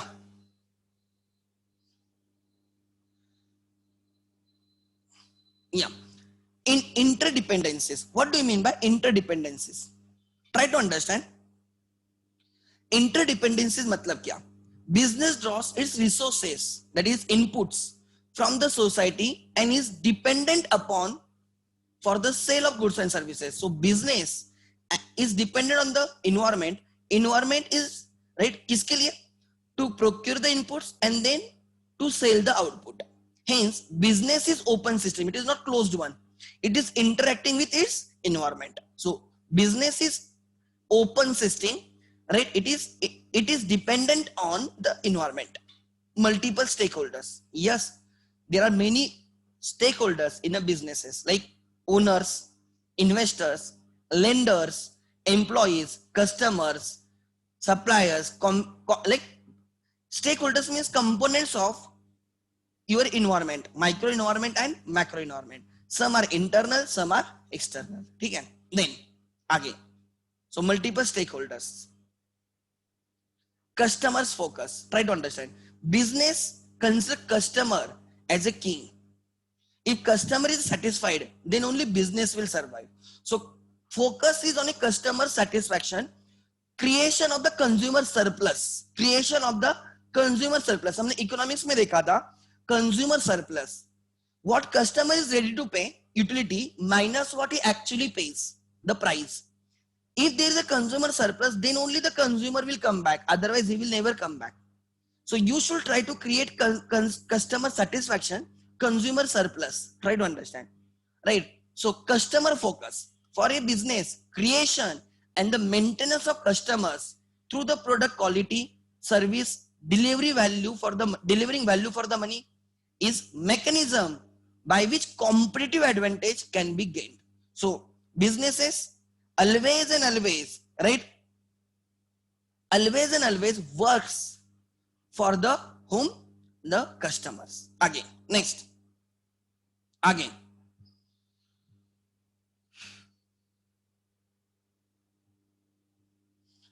objective oriented. What do you mean by objective oriented? Profit is a basic motive of the businesses. Profit is basic motive of the, objective oriented होता है मतलब उसके अलग अलग objectives देखे हमने, organic objectives, economic objectives, right, legal objectives, environmental objectives, ये जो ऑब्जेक्टिव्स देखे उसके बाद हमने ट्रिपल लाइन बॉटम अप्रोच देखा, people, planet and profit, people, right, people, planet and profit, so triple bottom line approach. तो ये जो ऑब्जेक्टिव्स है, every business has some specific objectives. Profit is a basic motive, but that is not the motive. Profit is a minimum concept that is cost of being in and cost of staying in the business. मतलब अगर आप profit कमाओगे तो ही आप business में रहोगे. Then आगे, right? Yes, businesses are job creator and not job seeker. They create the jobs for others. So business is an institution, right? As an institution is a source of sustenance directly to the business owners and employees, and indirectly to all those who derive opportunities from it, suppliers, customers, right, employees, right, government. So all they are dependent on business for some or other way. So it is a job creator and not job seeker. जैसे employment में you are a job seeker, वैसे business is not a job seeker, it is a job creator. It creates employment basically. Economic growth, yes, business are very like valuable, their contribution is very valuable in economic growth. Business output comprehensively contributes toward GDP and economic growth. Investment, yes, businesses results in increasing investments, capital formation. जो लोग savings कर रहे हैं उसको जो invest कर रहे हैं, this businesses borrows that, right, as a capital, borrowed capital. They invest it for the like producing goods and services. So they create the investment. Try to understand. Starting a business requires a sizable investment. Size of the investment usually varies with the scale of the businesses. So investment creation में ये बहुत important है. Gestation and uncertainties. Yes, every business passes through some gestation period. Gestation period मतलब जो initial time रहता है ना, to business to grow and to stabilize, survival and grow stabilize होने के लिए जो period लगता है, that is called as gestation period. Everyone has to go through, every business, as a person, as a business, you have to go through the gestation period. That is applicable to everyone. कोई लोगों के लिए gestation period ज़्यादा होता है, कोई लोगों के लिए कम होता है, but everyone has to go through that period. समझ में आ रहा है? And uncertainties, that is a part and parcel of the business. Investment takes time to fructify and yield results. जो investment कर रहे हो उसके रिजल्ट्स आने के लिए टाइम लगता है. This is called as gestation period. मतलब आप एफर्ट्स दे रहे हो बट इनिशियली उतने रिवॉर्ड्स नहीं मिलते. तो that is very bound to happen because initially, right, it takes time to build the customer base. It takes time to reach out to the customers. Directly first day से लोग आप पे trust नहीं करते.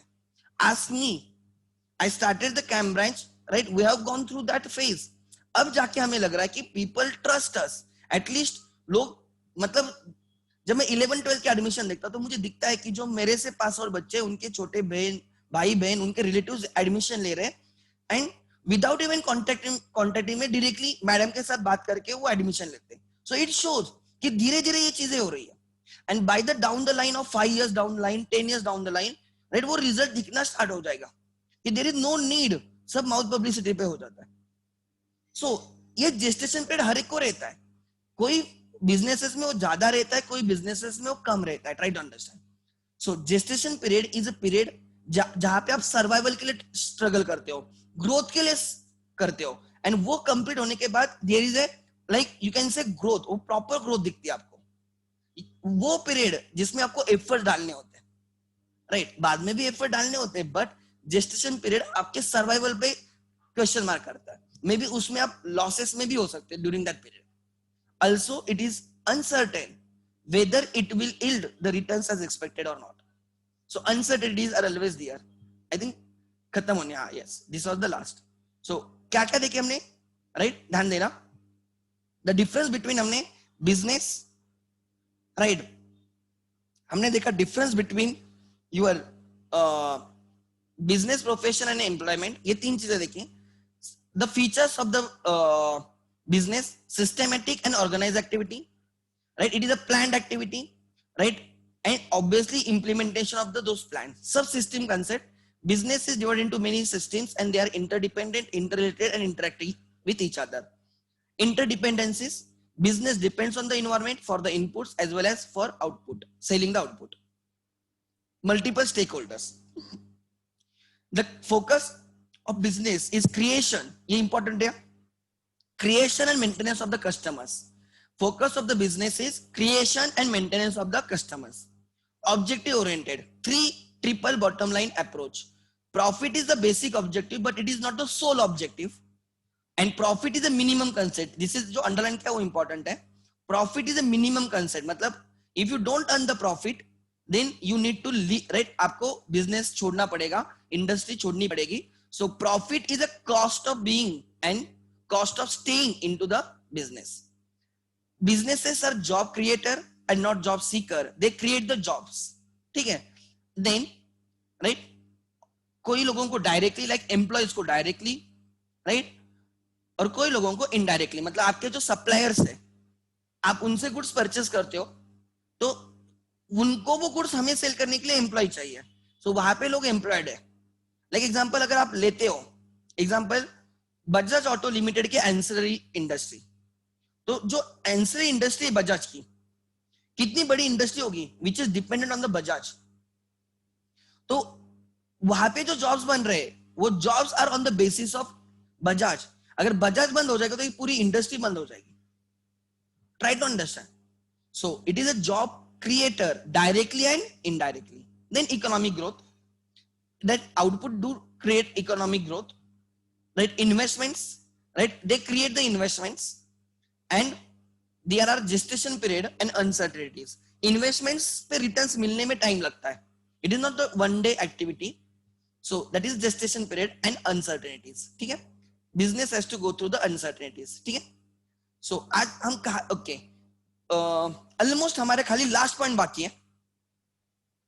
Let me again come to my thing. Okay, एक second. Stop the share.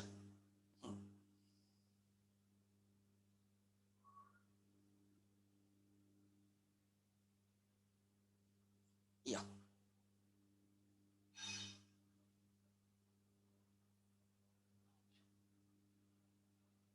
Okay.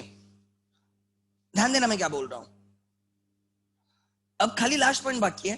Tomorrow I will take the lecture, last lecture for this chapter कल ले लूंगा, and I will be introducing some of the terms related to the market in the morning.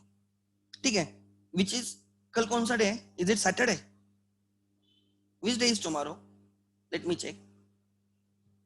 Oh, tomorrow is a Saturday, so market will be closed tomorrow. ठीक है, no issues. So I need to show you some of the things.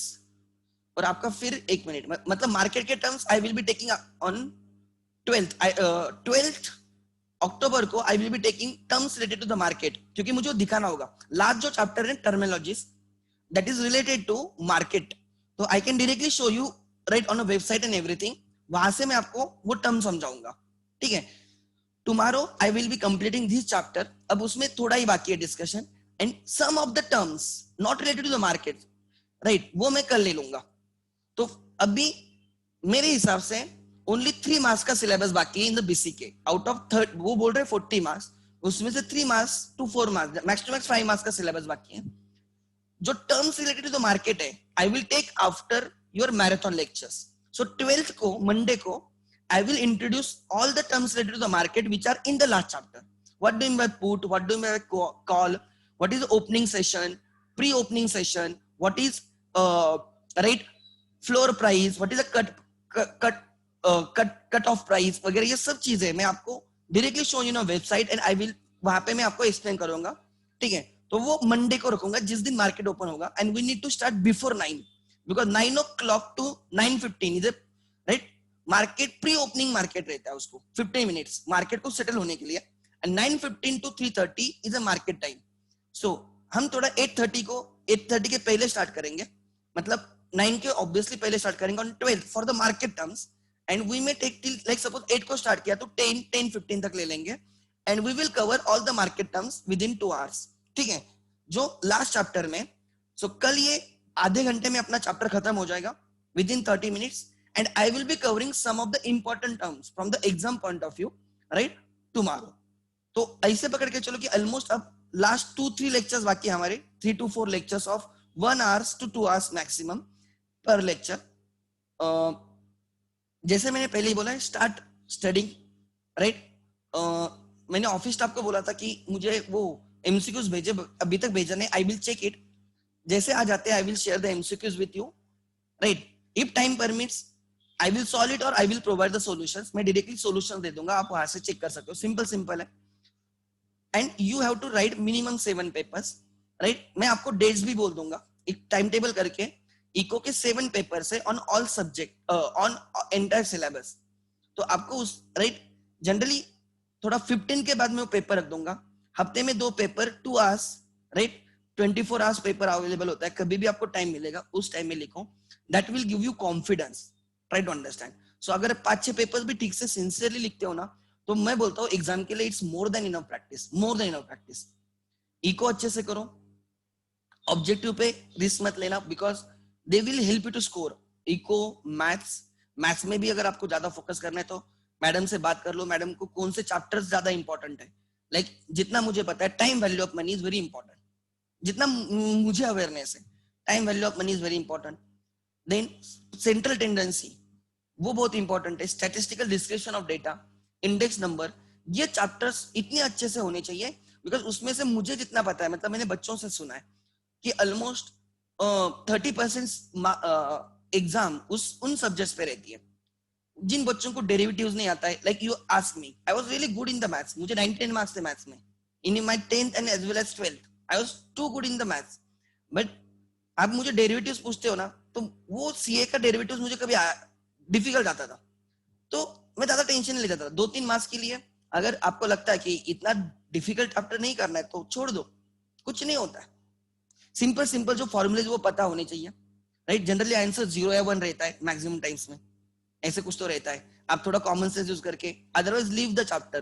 क्योंकि problem उनको है, they spend A time. थोड़ा benefit भी देखो, cost कितनी लग रही है, मतलब टाइम कितना स्पेंड कर रहे हो, उससे बेनिफिट कितना मिलेगा. ऑलवेज रिमेंबर, अभी exam preparation is always like that. आपको टाइम कितना लगेगा और बेनिफिट कितना मिलने वाला है, इस पे होना चाहिए. अगर आपको टाइम ज्यादा डाल के कुछ नहीं मिलने वाला है तो डोंट वेस्ट द टाइम, उसमें डालो जिसमें आपको इजी जाएगा.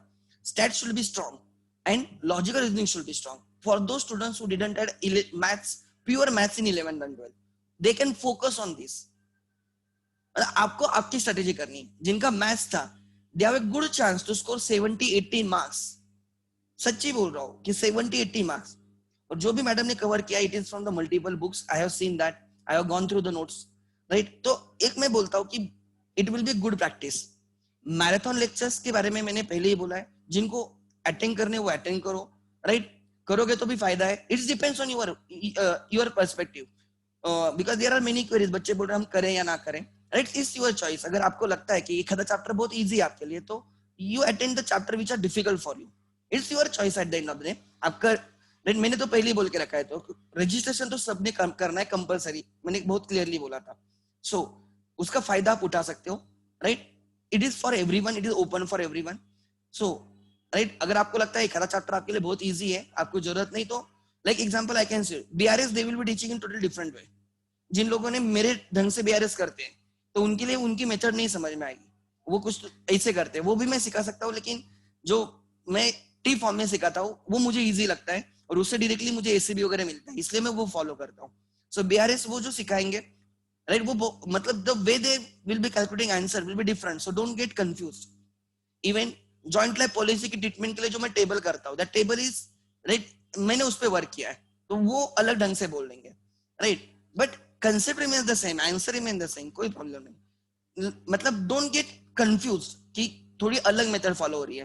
लाइक गुडविल ट्रीटमेंट हम राइट ऑफ करते हैं, फिर गेनिंग लूजिंग रेशियो का जो जिस ढंग से मैं करता हूँ, gaining losing ratio, no one does that, right, in the total goodwill in the new ratio, total goodwill in the old ratio, जो आंसर आता है वो रेशियो वगैरह ढूंढते बैठते हैं, वो मुझे पसंद नहीं है। उसमें क्या होता है कि अननेसेसरी कंफ्यूजन होता है, तो उससे बेटर जो मैं मेथड फॉलो करता हूँ that is the simplest method. तो मैं ऐसे एग्जांपल दे रहा हूं आप लोगों को, बट उसके वजह से ये मत बोलना कि यार कुछ अलग ही सीखा, ऐसे नहीं है, right, the ways of calculating can be different but the answer is the same, ये समझ लेना। मोर ओवर, राइट,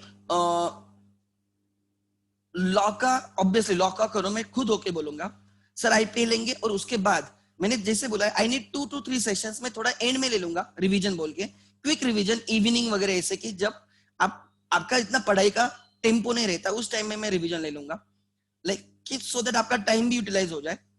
अगर सर मैंने सर को बोल के भी रखा है थोड़ा आईपीए पे ज्यादा फोकस करना, बिकॉज मैंने बहुत पहले लिया है, राइट, उसके बाद I couldn't get A time कि मैं वो रिवाइज कर लूं। आई वाज प्लानिंग, बट उन्होंने खुद होके बोला कि वो लेने वाले, तो मैंने बोला ठीक है, तो मैंने उनको स्पेसिफिकली बोला भी है।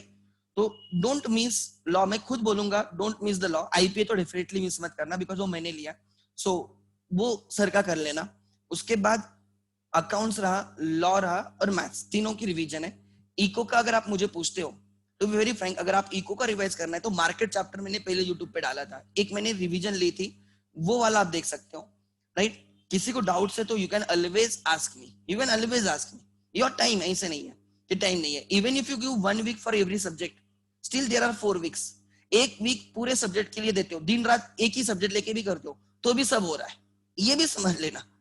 मतलब ऐसे नहीं है कि टाइम नहीं है, दिन रात खाली अकाउंट्स लेके बैठते हो, 5-6 दिन से ज्यादा अकाउंट्स नहीं लगेगा, 5 से 6 दिन से ज्यादा अकाउंट्स नहीं लगेगा पूरा। सपोज ऐसे करना नहीं होता है, you should carry at least 2 subjects at the same time, right, नहीं तो बोर हो जाएगा कि इफिशिएंसी कम होती है। आपने सब्जेक्ट चेंज करने चाहिए, थियोरेटिकल किया प्रैक्टिकल किया, थियोरेटिकल किया प्रैक्टिकल किया, उससे क्या होता है आप वो मोमेंटम बना रहता है। बट अगर आप ऐसे भी पकड़ के चलते हो, इको अगर आप खत्म ही करने आपको, 4 days are more than enough for the eco. दिन ला इको लेके बैठो, 3-4 दिन में खत्म होता है, पूरा इको खत्म होता है। सबसे ज्यादा टाइम आपको मैथ्स एंड अकाउंट्स को लग सकता है, मैथ्स एंड अकाउंट्स को। लॉ में भी like contract act is very important, companies act very important अगर एग्जाम पॉइंट ऑफ व्यू से। एंड ये कोई बच्चे मुझे ये भी बोल रहे थे, go and check the past exam questions, this is very important, try to understand. Law में प्रॉपर 2 सेक्शंस आते हैं, एक आता है 60 मार्क्स का सेक्शन, एक आता है 40 मार्क्स का सेक्शन। मतलब जैसे मैंने बीसीके में बोला कि उन्होंने लिखा है 40 मार्क्स का बट आएगा 20 या 25 मार्क्स का, ये मैंने पहले ही आपको बोला है। 25-30 मार्क्स से ज्यादा बीसीके आएगा ही नहीं, 70 मार्क्स का इको आएगा। क्यों इको पे इतना टाइम स्पेंड किया, बिकॉज वो 70 मार्क्स का है और ये कम टाइम में ज्यादा मार्क्स देता है, बीसीके 20-30 मार्क्स का रहेगा। इसमें सेक्शंस नहीं होते इको में, इको में कोई भी ऐसे आगे पीछे क्वेश्चंस रहेंगे और हर एक का पेपर अलग अलग रहेगा, क्वेश्चन वही रहते हैं, रीशफलिंग होती है। तो सेट्स रहेंगे 4 sets proper, 100 same question but reshuffle होते हैं। एंड दूसरी बात, उसमें ये गारंटी नहीं है कि इको 60 का है मतलब 60 का ही आएगा, ज्यादा का भी आ सकता है। बीसी के 40 का है मतलब 40 का आएगा, ऐसे नहीं है, try to understand. But law के पेपर में there will be section A and section B. Section A law का रहेगा which is for 60 marks, and section B जो बीसीआर का रहेगा वो 40 मार्क्स का। सो उसमें BCR will help you to score, BCR will help you to score.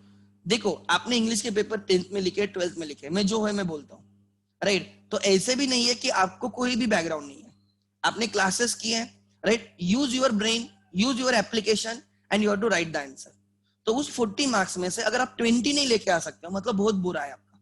वहां से 20 और लॉ के 60 में से आप पकड़ के चलो 30 में, दोनों में मैं बहुत कंजर्वेटिव चीज बोलता हूँ, क्योंकि मैं लोएस्ट बच्चे को भी पकड़ के बोलता हूँ, कोई भी से करने वाले बच्चे को 50% आना चाहिए, 50% तो मिनिमम आना चाहिए, बिकॉज पासिंग क्राइटेरिया 50% बराबर। तो आपको उस 40 में से 20 लाना है एंड इस 60 में से 30 लाना है, स्टिल आपके 50 मार्क्स हो रहे, आप उस सब्जेक्ट में 40 से ज्यादा हो। अगर इतना भी, अगर किसी को 50% भी नहीं आ सकता, मतलब बहुत बुरा है, फिर he should give up the CA course. Pass होना डिफिकल्ट नहीं है, स्कोर करना डिफिकल्ट है, सीए में ये याद रखना, पास होना डिफिकल्ट नहीं। अगर आप, मैंने अकाउंट्स, कोई मुझे बोलता है सर मुझे बहुत डर लगता है, मैंने बहुत पहले ही चैप्टर्स के नाम लिख के दिए थे, वही चैप्टर ठीक से करो।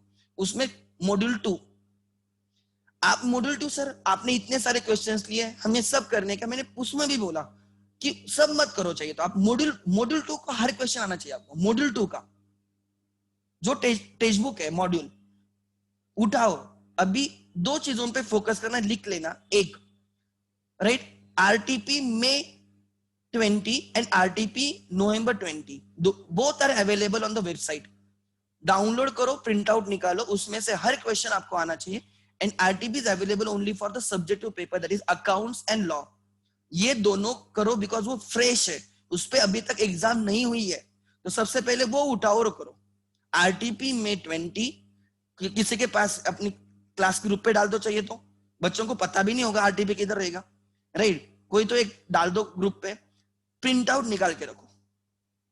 वो दो RTP, each and every question you should be in position to solve. थोड़ा एग्जाम ओरिएंटेड भी होना चाहिए, ठीक है? तो वो देखो दोनों आरटीपी बहुत, बिकॉज मे का एग्जाम कैंसिल हुआ है, तब एक आरटीपी आया था और आपके लिए अभी आरटीपी अपलोड किया है वेबसाइट पे। तो वो दोनों दो पेपर्स के बाय हार्ट होने चाहिए आपको, there should be no option. So अगर आप मुझे अकाउंट्स में पास होने का बोलते हो, second module will give you minimum 40 marks, second module will give minimum 40 marks. आप चाहिए तो, राइट, सब मॉड्यूल देखो, मॉड्यूल के क्वेश्चंस करो, आरटीपी के क्वेश्चंस करो, एमटीपी के क्वेश्चंस करो। उतना भी किया ना, आप अकाउंट फेल हो ही नहीं सकते, हो ही नहीं सकते, राइट? अब अगर एमपीओ आप बोलते हो, to be very frank, I was very satisfied with the MPO of your batch. मैंने बहुत अच्छे से लिया था, लास्ट ईयर मैंने लिया था, लेकिन राइट, मुझे उतना उनसे करवा के नहीं लेना, मतलब मुझे वो लगा बाद में कि यार बच्चे कंफ्यूज थे थोड़ा, तो इस बार मैंने पूरी स्ट्रेटेजी चेंज कर दी, क्वेश्चन पूछ, लाइक क्वेश्चन का सीक्वेंस ही चेंज कर दिया। तो I was satisfied this time, because I am also in learning phase, try to understand. मैं ऐसे नहीं कि मैं 30 साल से सिखा रहा हूँ, मतलब मुझे डायरेक्टली सिखाने जाके सिखाना है, ऐसे नहीं। I do study a lot, मैं खुद पढ़ाई करता हूँ फिर मैं सिखाता हूँ, मतलब मुझे मेरा दिमाग में रहता है कि क्या सिखाना है क्या नहीं सिखाना है। सो एक सीक्वेंस, और जिनको क्लास नोट्स करने ना, जिस सीक्वेंस में हमने सॉल्व किया ना उसी सीक्वेंस में करो, बिकॉज हम एक लॉजिकल सीक्वेंस से जाते हैं। टेक्स्ट बुक का सीक्वेंस जनरली वही सीक्वेंस में हम सॉल्व करते हैं, बट आपको अगर करना है तो नोटबुक का जो सीक्वेंस है ना, उस सीक्वेंस में आप क्लास बुक करो। ये मेरा सिंसियर रिक्वेस्ट रहेगा। जिनके पास नहीं है, what I will be doing, right, आप जाके आपके व्हाट्सएप पे जाके देखो, डॉक्यूमेंट्स में आपको मैंने जो आंसर्स लिखे हैं वो सब मिलेंगे आपको वहां पे। जो नहीं है आपके पास, ask me, with in 1 day 2 days I will provide you the notings, वो भी मैं आपको दे दूंगा, प्रॉब्लम नहीं है। नहीं है तो किसी की नोटबुक ले लो, जेरोक्स मारो, राइट, और पढ़ाई स्टार्ट करो। सेकंड मॉड्यूल बहुत इंपॉर्टेंट है, consignment, BRS, consignment, BRS, inventory. ये तीन में से दो क्वेश्चन 10 मार्क के आएंगे, consignment, BRS, inventory, right, 10 mark के आएंगे। Average due date account current में से एक 5 मार्क का आएगा। Sale of goods on return basis, sale और अप्रूवल बेसिस, ये 3 चैप्टर आ गए, ध्यान देना, 5 मार्क के लिए। एक आया average due date, account current and right, sale of goods on approval basis, right. ये जो 3 है, इसमें से एक 5 मार्क का आएगा, आएगा ही आएगा, आएगा ही, 5 मार्क का तो आएगा। तो 5 मार्क, तो 5 मार्क क्या कम है क्या? 5 मार्क क्या कम है क्या? वो थ्योरी पे थोड़ा ध्यान देना, राइट। और थ्योरी कहां से करनी है? उठाओ मॉक टेस्ट पेपर्स, उठाओ आरटीपी, जो मैंने रिसोर्स बुक दिया है ना, जो जो क्वेश्चन है और मैंने लिख के रखे टू बी वेरी फ्रैंक कि मुझे कौन से क्वेश्चंस लेने हैं, चाहे तो I will share the photo कि वो क्वेश्चन का पेज नंबर वो मैं आपको शेयर करता हूँ, अभी 5 मिनट में शेयर करता हूँ। मैंने सब लिख के रखे कि कौन से क्वेश्चन पूछे गए, बिकॉज मुझे वो सिखाना है। बिकॉज नॉट नेसेसरी कि यू शुड डू एवरीथिंग। आपने 11 12 का लॉजिक यूज करके भी लिख सकते हो। थ्योरी के 10 मार्क होते हैं, 10 मार्क में से 5 नहीं आ सकते, ट्रू और फॉल्स है। मैंने पीसी तुलसेन के ट्रू और फॉल्स दिए, मैंने उसके विथ आंसर दिए, डायरेक्टली मैंने स्कैन करके भेज दिया आप लोगों को। तो वो ट्रू और फॉल्स वो करो, वो इंपॉर्टेंट है। ट्रू और फॉल्स डिस्टिंग्विश दिए, एक बार जाओ उसमें से, खाना खाते टाइम पढ़ने का, ऐसे टाइम पास करते टाइम वो चीजें पढ़ने की, जो या बोर हो गए तो वो देखने का। उससे क्या होता है कि आप या मैच देख रहे हो 10 15 मिनट, तब वो पढ़ो ना। या ऐसे नेसेसरी कि बुमराह कैसे एक्शन ले रहा है इतना देखना कोई जरूरी नहीं है। Try to understand, save the time, be the smart worker and you can crack the exam. हर इसमें पास होने की ट्रिक है, you have to follow that trick. Fail होना डिफिकल्ट है सीए में, स्कोर करना डिफिकल्ट है, पास होना इतना नहीं है डिफिकल्ट। 50% सबको आता है। आपने 100 मार्क्स का पेपर अटेम्प्ट किया, राइट, 50% भी करेक्ट आता है तो भी 50 मार्क है आपके। ये समझ लेना, स्टेप वाइज मार्किंग होती है। लॉ में कल एक स्टूडेंट मुझे बोल रहा था, सर 5 मार्क का क्वेश्चन तो 10 पॉइंट लिखने होते हैं क्या? अरे तुम लोग 12th का पेपर नहीं लिख रहे हो, 5 मार्क के लिए 3 पॉइंट्स लिखे, अगर करेक्ट है तो भी मार्क्स मिलते हैं। ये समझ लेना। अब you know my English, still I had always 60+ marks in law because I used to write the provisions correctly. जो इंटेंशन है वो मैं ठीक से लिखता था, and I used to read a lot and lot, तो मुझे वो लिखना इजी था मेरे लिए। सो ऐसे कुछ नहीं, language is not a barrier, पहले समझ लेना। I am from a Marathi background, कोई बैरियर नहीं है। What is more important, what you write and what you try to communicate, that's more important. Simple English will do, ऐसे नहीं कि बहुत हाई लेवल की इंग्लिश चाहिए, not required at all. Plain English में लिखो, लॉ के वर्ड्स यूज करो जितना यूज कर सकते हो, राइट, इंपॉर्टेंट वर्ड्स वो तो यूज करने चाहिए। पास होना डिफिकल्ट नहीं है, योर प्रॉपर टाइम, ठीक है। अरे मैडम जहां जहां पे जहां पे ऑब्जेक्टिव्स है ना, paper 3 and paper 4 are negative marking. Paper 3 and paper 4 is a negative marking, मतलब if you write 4 questions wrong, आपके पॉजिटिव प्लस मार्क्स से 1 मार्क्स में डिडक्ट होगा, ठीक है, ठीक है। So don't worry at all, ठीक से करो। और जो मैंने इको के मैंने बहुत हाई लेवल के क्वेश्चंस लिए, टू बी वेरी फ्रैंक, उतने एग्जाम में डिफिकल्ट आते भी नहीं। आप पेपर देने के बाद आपको समझेगा सर पेपर फालतू था। या जो अभी मैं पेपर शेयर करूंगा ना, दे आर एग्जाम ओरिएंटेड, तभी आपको पता चलेगा कि इतने डिफिकल्ट पेपर नहीं होते, right. So paper 3 paper 4 are negative marking, ठीक है। और एग्जाम में उनके लिए एग्जैक्टली 2 घंटे मिलते हैं, ना कि 15 मिनट रीडिंग के लिए, नहीं। और उसमें भी एग्जामिनर क्या करता है, 2 बजे पेपर बांटना स्टार्ट कर देता है, इसलिए वहां पे 5 मिनट चले जाते हैं। फिर आप उसको ओएमआर शीट वगैरह लिखोगे, 10 मिनट चले जाएंगे उसमें। तो आपके पास इफेक्टिवली 120 मिनट्स में से 100 मिनट्स है, तो 100 मिनट्स में 100 क्वेश्चन सॉल्व करना है। ये सब ऐसे माइंडसेट से पेपर में जाना, क्योंकि हर एग्जाम सेंटर में अलग अलग रहता है, वो स्टैंडर्ड फॉलो नहीं करते। ओएमआर शीट पहले देनी चाहिए, नहीं देते तो आप वहां पे बोलो कि सर हमें ओएमआर शीट क्यों नहीं दी, पहले ही है इंस्ट्रक्शन में लिखा है कि 10 मिनट पहले ओएमआर शीट, मतलब आप आपकी इंफॉर्मेशन भरोगे, वो 2 बजे देंगे तो उसमें 5 मिनट चले जाएंगे ना। पेपर 2 बजे 2 बोलने का, third and second and third and fourth, OMR sheet पहले लेने की। अगर वो नहीं देते तो आप रेज द वॉइस कि सर आप पूछो। हर हर एग्जाम सेंटर पे एक सुपरवाइजर होता है, he is a chartered accountant, बोले सर उनसे जाके पूछो, 5-10 मिनट पहले ओएमआर शीट देनी होती है। रेज द वॉइस, वो देंगे आपको, that will save your 10 minutes, क्योंकि उस पे आपको रोल नंबर बाकी सब वो कोडिंग बीडिंग जो भी रहता है वो लिखना पड़ेगा। एक्चुअली 10 मिनट पहले पेपर भी देते हैं, लेकिन आपको वो सील होता है, उसको खोलना नहीं होता है। तो अब आप उसको ऐसे देख देख के कोई क्वेश्चन देख भी सकते हो, चुपके से देख सकते हो ना, खोलना नहीं, लेकिन ऊपर और लास्ट का क्वेश्चन दिखता है, 4-5 पेजेस होंगे, वैसे भी 4-5 क्वेश्चन सॉल्व करते हो, हमने किया है सीपीटी में। रेज द वॉइस 10 मिनट पहले, ये मैं क्यों बोल रहा हूँ, बिकॉज लास्ट ईयर बच्चों को फेस हुआ था प्रॉब्लम। ये आपको पता होना चाहिए कि 10 मिनट पहले पेपर और ओएमआर शीट देनी चाहिए। नहीं दे रहे तो झगड़े मत करो, खाली उनको बोलना मैडम आज the main investigator, right, he will tell you. और इन्वेस्टिगेटर को पता होता है, वो भूल जाते हैं बोलना। अगर आप बोलोगे तो डेफिनेटली पूछेगा, ठीक है। सो ये चीजें पता होनी चाहिए as a student. Hall tickets कब आएंगे, right. Accounts paper presentation, try to understand. Lines draw करना अगर इतना मैंडेटरी नहीं है, पहले प्रॉब्लम सॉल्व करो, पहले आंसर्स लिखो, एंड फिर if time permits then draw the lines and everything. Target 100 marks का पेपर अटेम्प्ट करना है, बट अगर नहीं भी होता है तो don't get scared, because 12th तक का एटीट्यूड है कि 100 का पेपर अटेम्प्ट करना है। 90 का भी करते हो बट अच्छे से करते हो ना, बी सेटिस्फाइड। 50 मार्क्स का पेपर अटेम्प्ट मत करके आना, तो then it is very difficult to score 40। Your target should be minimum 80 to maximum 100।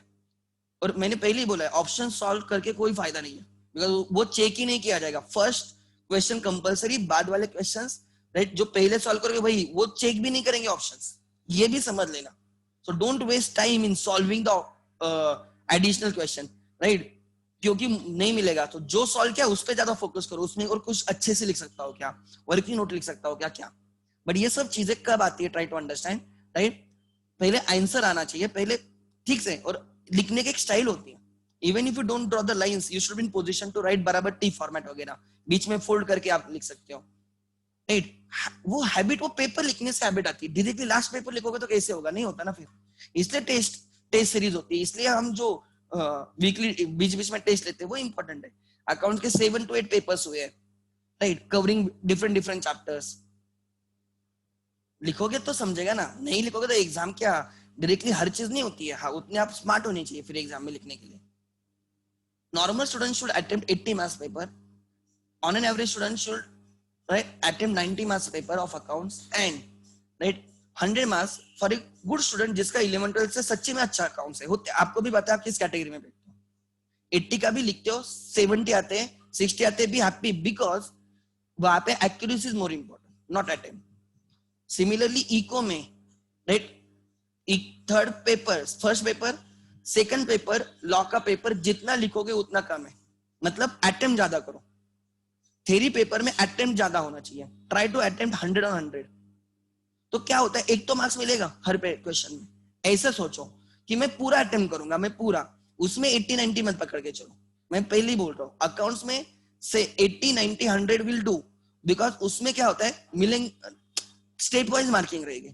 Theory paper में कहां से स्टेप वाइज मार्किंग नहीं रहती, इसलिए आप लिखोगे तो मार्क्स मिलेंगे। तो थ्योरी पेपर्स में 100 का अटेम्प्ट करो, paper 2 100 marks, paper 3 maths, madam ने बोला होगा, उससे बेटर मैडम जो बोलती है ना, वो पहले सिंपल वाले वगैरह जो भी, दैट इज रियली गुड, तो वो मैडम के हिसाब से चलो। और इको में 100 मार्क्स का अटेम्प्ट का ट्राई करो, ज्यादा से ज्यादा अटेम्प्ट करने का।